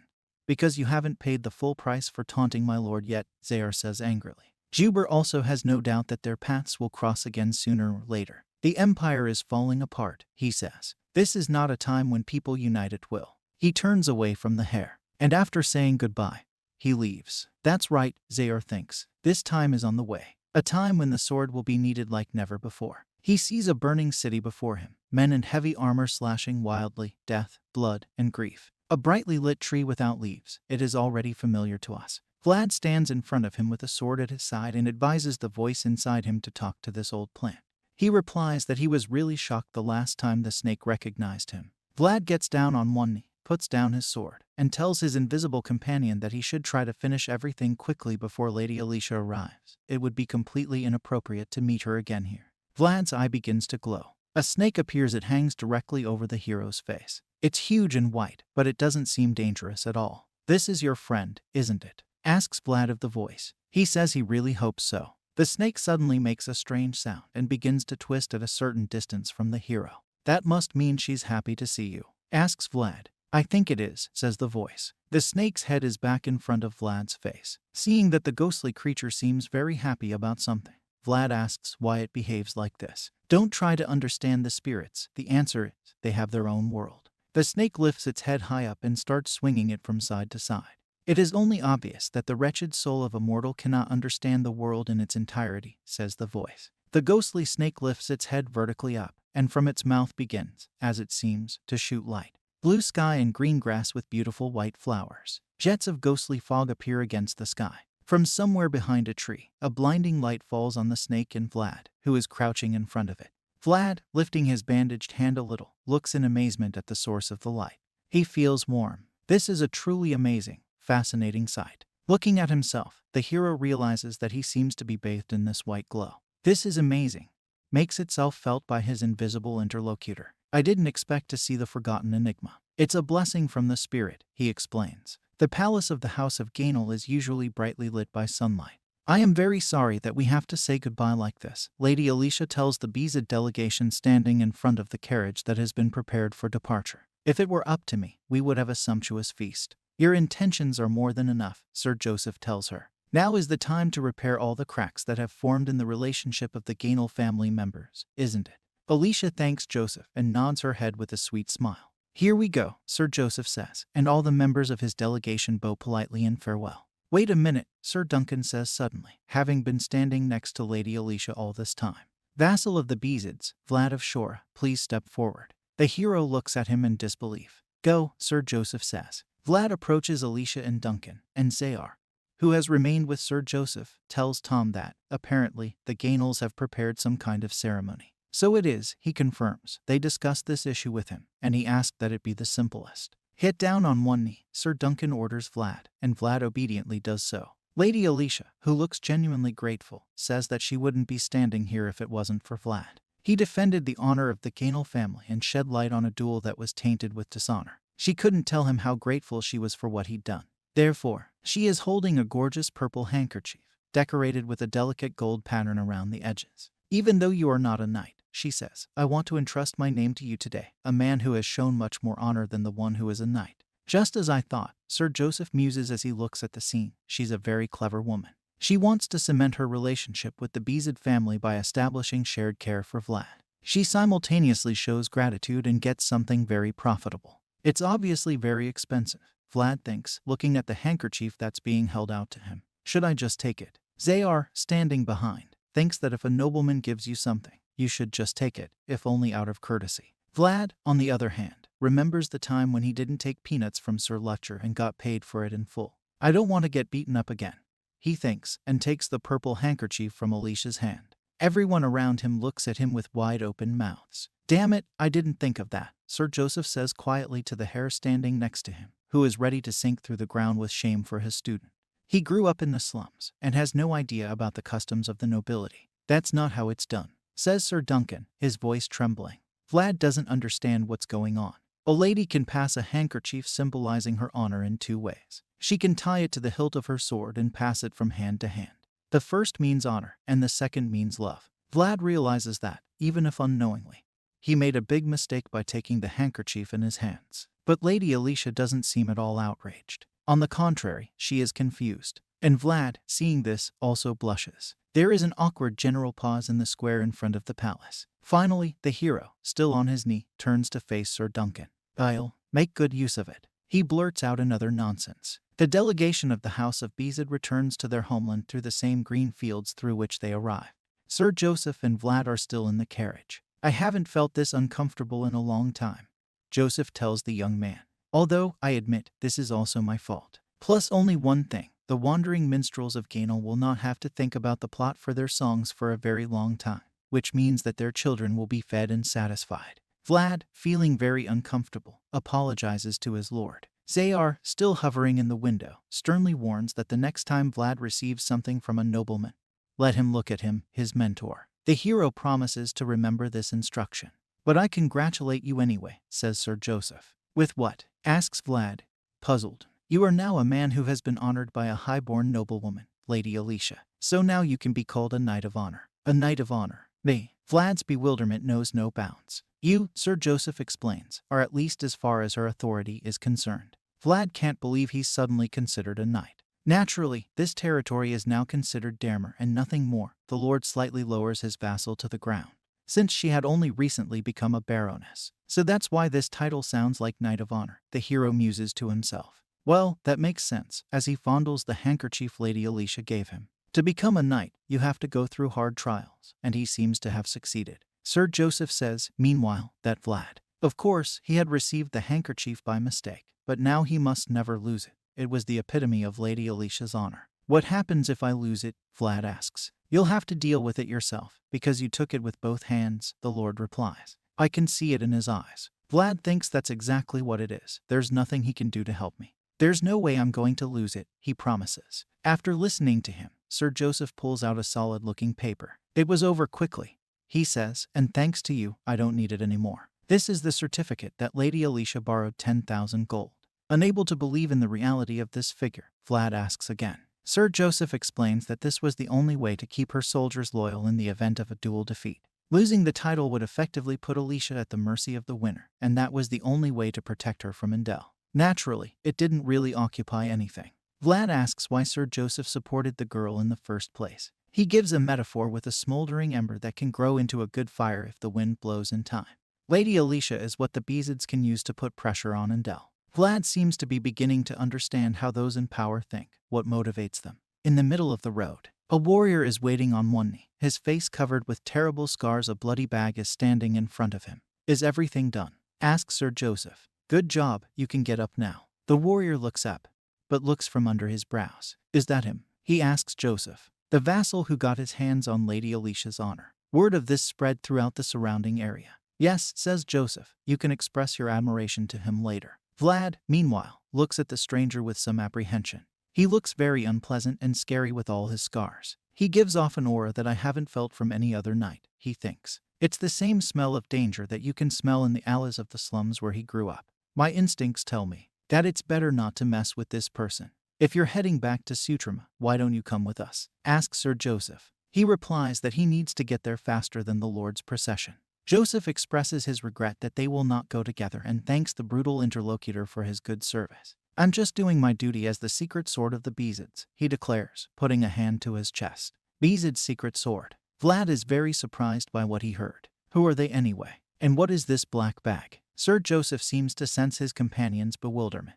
Are you interested in what it is? He asks. Yes, a little. The bag is the epitome of the highborn world, Joseph declares rather cynically. It's a cold, cruel, and merciless world. A blue-haired head peeks out of the bag. This is Endel Gainel. A group of pilgrims is passing through Suthrama. Perhaps we should invite them from. A voice sounds in a luxurious hall with high columns and knight's armor. The question was asked by the head of the Bezid family, and his white-haired assistant replies that the pilgrims apparently do not need it. They said that they will quietly watch Dragon's Path and immediately disappear. Voices of God who need nothing. I haven't seen such selfless pilgrims in a long time, the Count thinks to himself. It would be nice to follow them secretly, he says to the old man. He replies that it was possible to guess that the Count would want this. The Count thanks him for his insight. The minister declares that he will give the necessary instructions in this case. And one more question.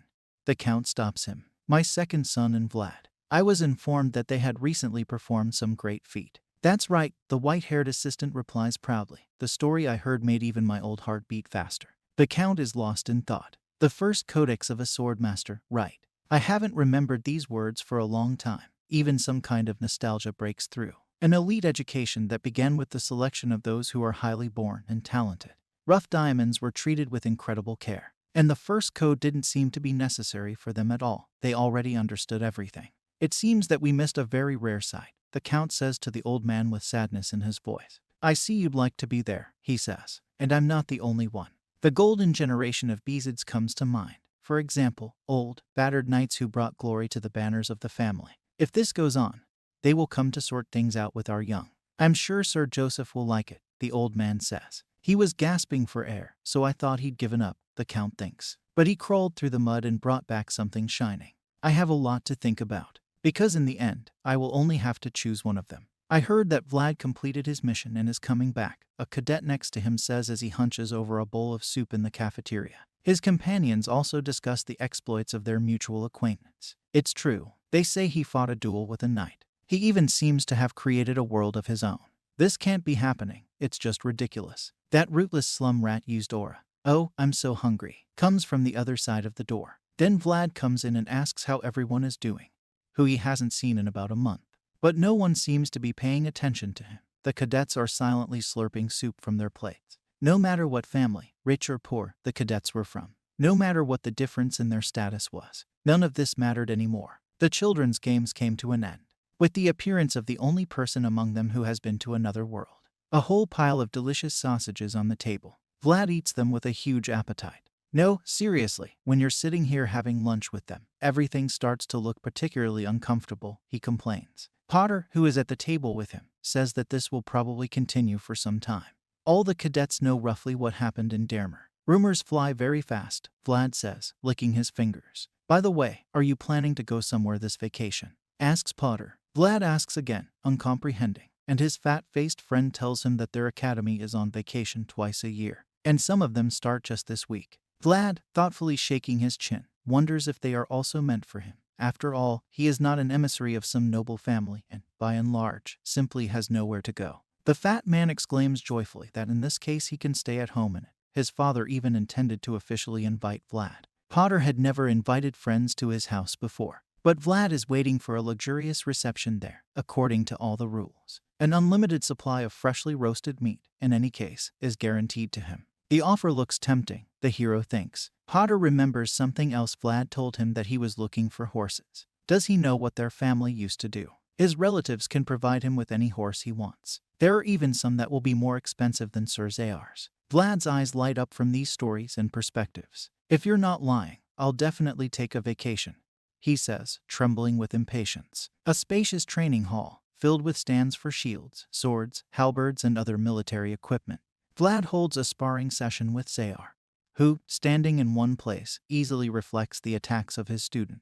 The hero is tired, angry, and sweaty. Zayar's face, meanwhile, is completely calm. He advises Vlad to focus. Vlad is trying to hit his mentor, but fails again. Zayar looks at him and strikes his own blow, fast and sharp. Vlad screams in pain. I told you not to do what you don't know how to do, the teacher says to the student who is kneeling and holding onto his ribs. Do you think that just because you fought a duel with a knight in Dermer, you've become an unattainable quantity? Did my words become so ridiculous to you that you ignored them? Vlad glares at the teacher. He doesn't look away with his one eye. Vlad loses this duel of looks. No, nothing, he says, and obediently lowers his eyes. If you force yourself to do this, don't come here, Zayar tells him. And if you think you can do something without me, don't come to me. We're done for today. You're free to go. Yeah, sir, Vlad replies, looking ashamed. He walks away with his head bowed sadly. He achieved impressive results, accumulated light in himself, and I am proud of this, reflects Zayar. But all this is still very rough and unprocessed, like a diamond that has not yet become a diamond.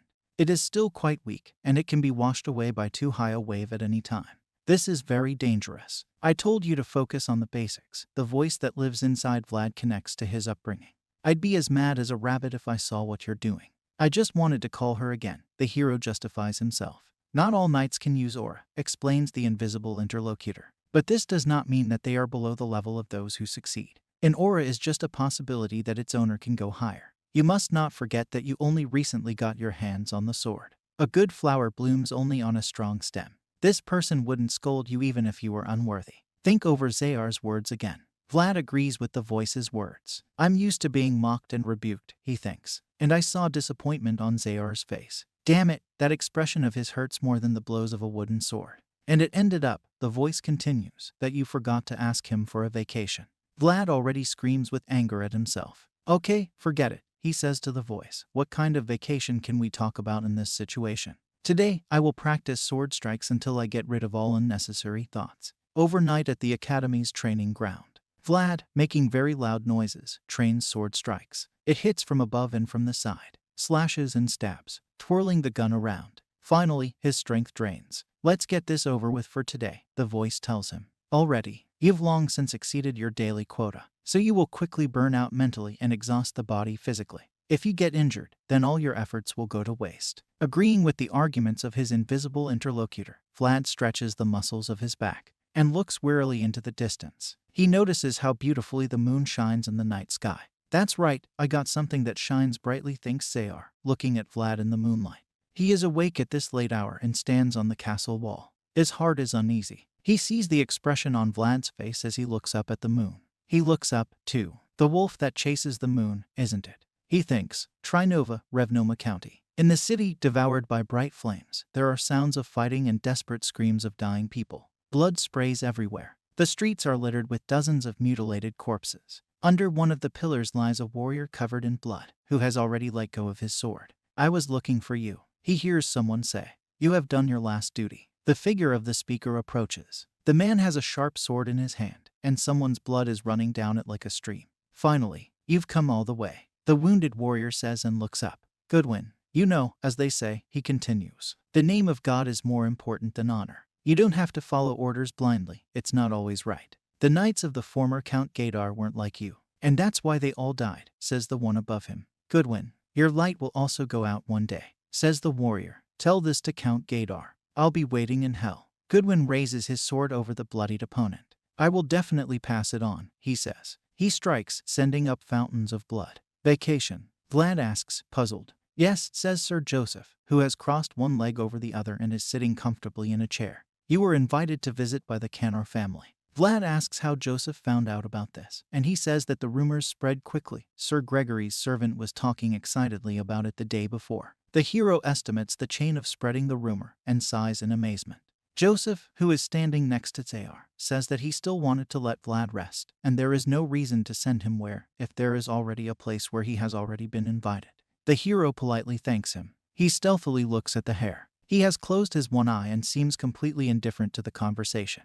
Sir Joseph knows that something is going on between the two of them. If he intervenes, the awkward pause will end, but some relationships are better treated with respect. I can't even breathe anymore, Vlad thinks. Maybe I should just greet him and leave. But the hare still speaks. Despite the holidays, a knight should never part with a sword. Vlad happily agrees with the mentor, who finally paid attention to him. If you miss even one training session, he continues, you will immediately feel it. And if you don't train for a week, it will become obvious to others. Of course, he is never lazy in training, thinks Zayar. But it doesn't hurt to remind you once again and follow it up.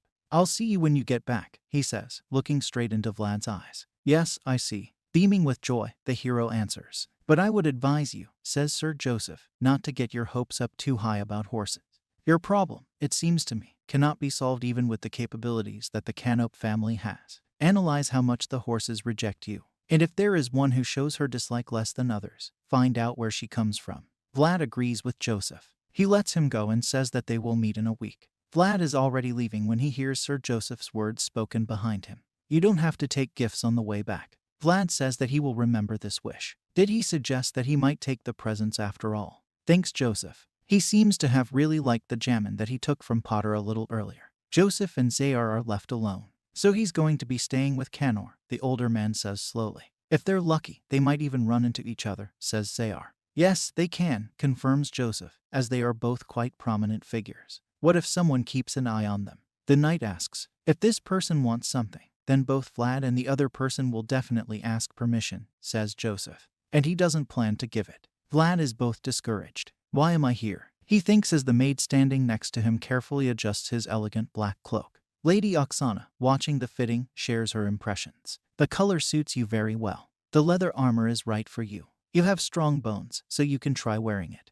Vlad shyly thanks his companion. She asks if Vlad is really going to spend the holidays visiting the Canor family. Without waiting for a response, she says that during a visit you need to look more elegant than usual. This will allow you to demonstrate good manners and not disgrace the good name of your parents. Completely shocked, Vlad tries to make sense of the second part of this sentence. Means. Lady Oksana approaches him. You must not disgrace my name, she tells him, gently placing her hands on his shoulders. Vlad looks at Lady Oksana, his mouth half open in surprise. She responds with a loving, very kind look. Yes, Lady Oksana, the hero says faintly. After the holidays are over, I'll assign you a mentor, she says, so that you don't make such stupid mistakes as with the handkerchief that you took from the lady's hand and received her honor with it.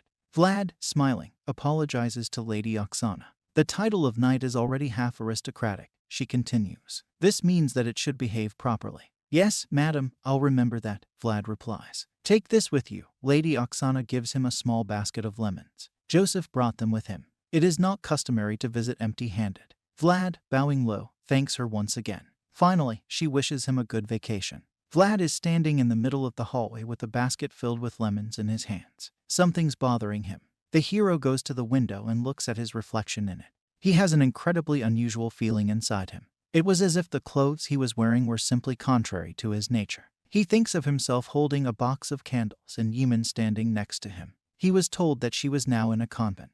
I hope she's all right. Although she's also wearing clothes that don't fit her personality at all. Vlad walks down the hall, reflecting off the beautifully polished floor. Majestic religious building with a large cross on the roof. In the kitchen, where some food is being cooked on an open hearth in iron cauldrons, they discuss the new vassal of the Bezid family, who, while in Dermer, was able to summon an aura. 3 young nuns are talking. One of them was told that the guy who did this is just a natural beauty. It's a blonde guy with blue eyes. Another girl hears, scrubbing the floor with overworked hands. They say he may be of noble blood. The nuns continue to whisper. He learned how to use aura at a very young age and can become a knight, which will represent the entire north. Yemen, who is the one who is scrubbing the floor with a brush, takes it all in silence. Don't even thank me. This boy shouldn't have grown up so fast. I hope he does well. Hey, Red, one of the nuns says angrily to her. 3 better ones. You haven't paid anything for living here, so you have to work hard to earn your allowance. Finish up quickly and get back to doing the dishes quickly if you don't want to get a beating from your big sister. Turning away from Yimina, the girls discuss her. She has nowhere to go and no one to pick her up. This means that she has to get used to living in a monastery, and the more she works, the better. After instructing Yimin to finish all the work before dinner, the nuns leave. It's really nice that I learned all this back in Smile of the Rose, Yimina says. She continues to scrub the floor with her brush, remembering what happened to her earlier. This place is not for everyone. Here we are closer to the Lord than anywhere else, says an elderly and very strict nun, next to whom are 2 other sisters. We can't take girls who worked in such a dirty and depraved place. No, they're all virgins, shouts Marcella angrily, pointing to a group of girls standing behind her. They were in the bishop's care. Even so, we can't take them all at once. It's too sudden, the old nun replies to her. Marcella's stomach churns with anger. Remember how much money I donated to this monastery. You can use them to feed all these girls for 10 years. More than half will still be left. The nun thinks about it and gives the go-ahead. Eamon asks Marcella, what about you, madam? She asks you not to worry about her. The girls pass through the gates of the monastery. But the nun stops Marcella with a hand gesture. They won't let her in here. The owner of the Smile of the Rose says that she did not hope for this. All she asks is to take care of the girls, who are very hardworking, if anything. They're already here. Someone screams in desperation. Armed men are approaching the gate from the direction of the forest adjacent to the monastery. Marcella orders everyone to quickly enter the gate. And then a hand catches up with her. The scoundrel, who has several front teeth knocked out, grabs both of her hands tightly. Marcella screams and tries to help her. Marcella. She screams in vain as the bandits drag her mistress by the hair into the woods. The monastery gates are closing, strong and reliable. And now Yimina is scrubbing the floor with a brush. Suddenly, she smells a familiar smell. This is Vlad. Vlad looks at something in front of him in shock. He knew that the Canor were not aristocrats, but they had considerable influence in Southern. But what he sees in front of him now is really crazy. This is a magnificent palace, not inferior in its splendor to the one that belongs to the Beat.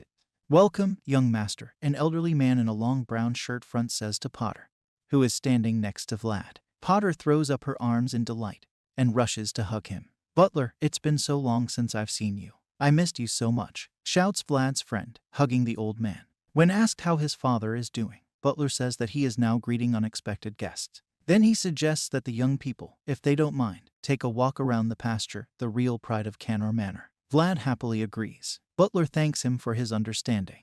Vlad tells him that he would like to see the area where the horses are grazing right away. He has special expectations about them. He easily agrees. The owner of the estate will personally show the young guest his most valuable horses, but it's just a great idea to see the rest. The old man leads Vlad and Potter to the pasture. The horses are clearly afraid of something. There is animal horror in their eyes. As soon as Vlad appears on the pasture, the whole herd breaks off and rushes away from him. They are followed by bulls and cows. The pasture is covered with a thick cloud of dust raised by their hooves. Vlad, Potter, and Butler are standing next to each other, looking after them in disbelief. May I die, Vlad thinks. Okay, the horses, but now I can't ride the cows, either. That leaves the sheep, right? Butler thinks this is all very serious. He asks Vlad if he wants to go to church about something.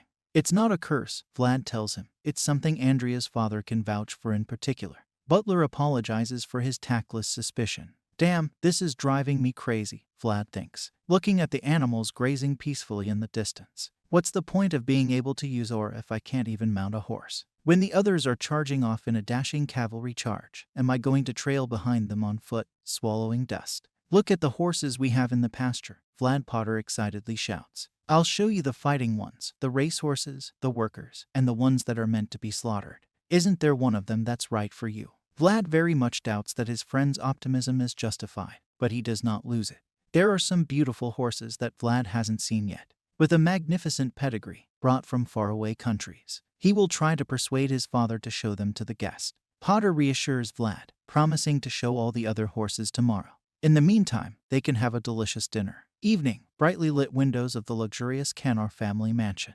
Delicious steaks and sausages are fried in a hot frying pan. Vlad and Potter enter a large workshop where dozens of workers are working on the preparation of meat delicacy. Wow, how picturesque, the guest says admiringly. Modesty is your family trait, isn't it? Here they come. The young people hear someone say in a very happy voice, Welcome, I am the master of this house, Orson Canor. My deepest apologies for not being able to meet such a precious guest in person. Vlad introduces himself as Sir Zayar's squire and says that he is very happy to see the owner of this house. Orson still happily reports that the hero does not need to introduce himself. Rumors about him have already spread all over Sutrin. He slaps Vlad on the back, still greeting him. The boy who is said to have activated the Swordmaster's teaching, Orson thinks. The birth of a new star is the real pride of Sutrima. You Potter is a great friend. The host invites the guest to enter the meat shop. Here you can talk while preparing all sorts of goodies. In addition, he once again emphasizes how happy he is to have such wonderful guests in his house today. Oh, yes, he also has some other guests today, Vlad recalls. Is he going to put us all at the same table? And what makes me especially happy is that everyone here comes from the Bezid domain. Orson continues to celebrate. I wonder who it might be, the hero muses. Vlad and Potter enter the room, the doors of which are hospitably opened for them by Orson Canor. Suddenly Vlad, noticing something, stops dead in his tracks. In front of the fireplace, in an armchair, behind 2 rows of other guests, sits a man he already knows. What's he doing here? Thinks Vlad. It's been a long time, hasn't it? The guest says, folding his hands elegantly. How are you, Vlad? Sir Lutcher, I didn't expect to see you here, the hero says, putting his hand politely to his chest. I wonder if you'd like to have lunch with me tonight, Lutcher says with a faint sneer. The owner prepared dishes that are simply impossible to refuse, he continues. Damn me, why didn't I take peanuts from him then? Thinks Vlad. He looks silently at the older brother, Sir Joseph, whom he serves. He, in turn, is regarded with extreme hostility by members of Sir Lutcher's retinue, mostly strong young men of severe appearance. They seem to genuinely hate me, Vlad thinks. On the one hand, I brushed aside Sir Luther's kind offer from the doorway, and on the other, I beat up the squires of each of these men. I won't gain anything if I let myself be bullied now. Today is different, Vlad says easily, because I've been waiting for this dinner, too. Lutcher is surprised, as you can see in his eyes. A faint smile appears on the hero's face. I heard you were here on vacation, Lutcher says. Can you spare me some time tomorrow? Let's go out together. Golden wheat fields with bright sunlight falling on them. A procession consisting of dozens of horsemen and carts slowly moves along them. Vlad looks thoughtful, at the fox ears on the human head. Why do you keep throwing glances at me? Is this the first time you've seen a beastman? Asks a very annoyed young brunette with fox ears sticking out of the top of her head. This is Dorothea, a beastman from the Liu family. Vlad still replies thoughtfully that everything happens for the first time, and this is no exception.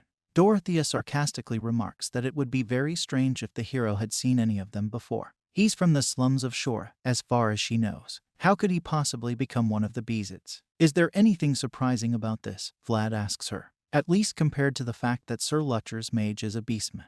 Dorothea looks at him very unkindly. Did you really use an aura? She asks. This fact is really very difficult to believe, because Vlad, unlike all knights, he's riding in an open cart, next to some crates. Even that fat man over there can ride. She means Potter, who rides a horse next to Vlad's cart. Life is full of mysteries, Vlad replies sadly. But it's still too weird, Dorothea says. When will she finally Vlad wonders. He shouldn't have accepted Potter's invitation to stay with him during the holidays.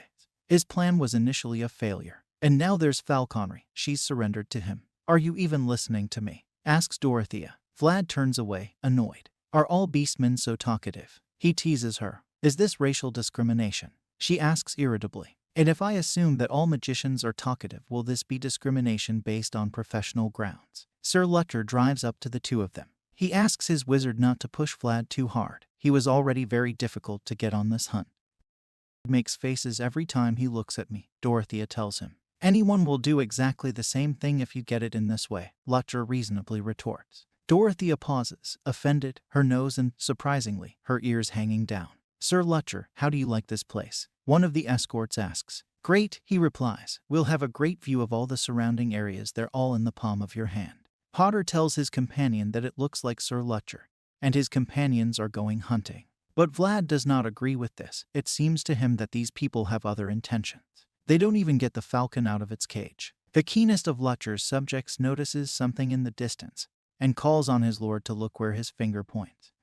Lucky us, says Sir Lutcher. He didn't think he'd meet any pilgrims here. Lutcher orders to raise the flag and show the approaching column good intentions. The pilgrims should not be afraid to approach his party. The purple and gold Bezid flag is raised. Well, let's look for loot, says Sir Lutcher, towering over his magnificent standard. On a small hill above the rest of the herd stands a black horse. It seems that he is admiring the sun shining low in the sky. The horse feels something and turns its head. Something strange starts happening to him.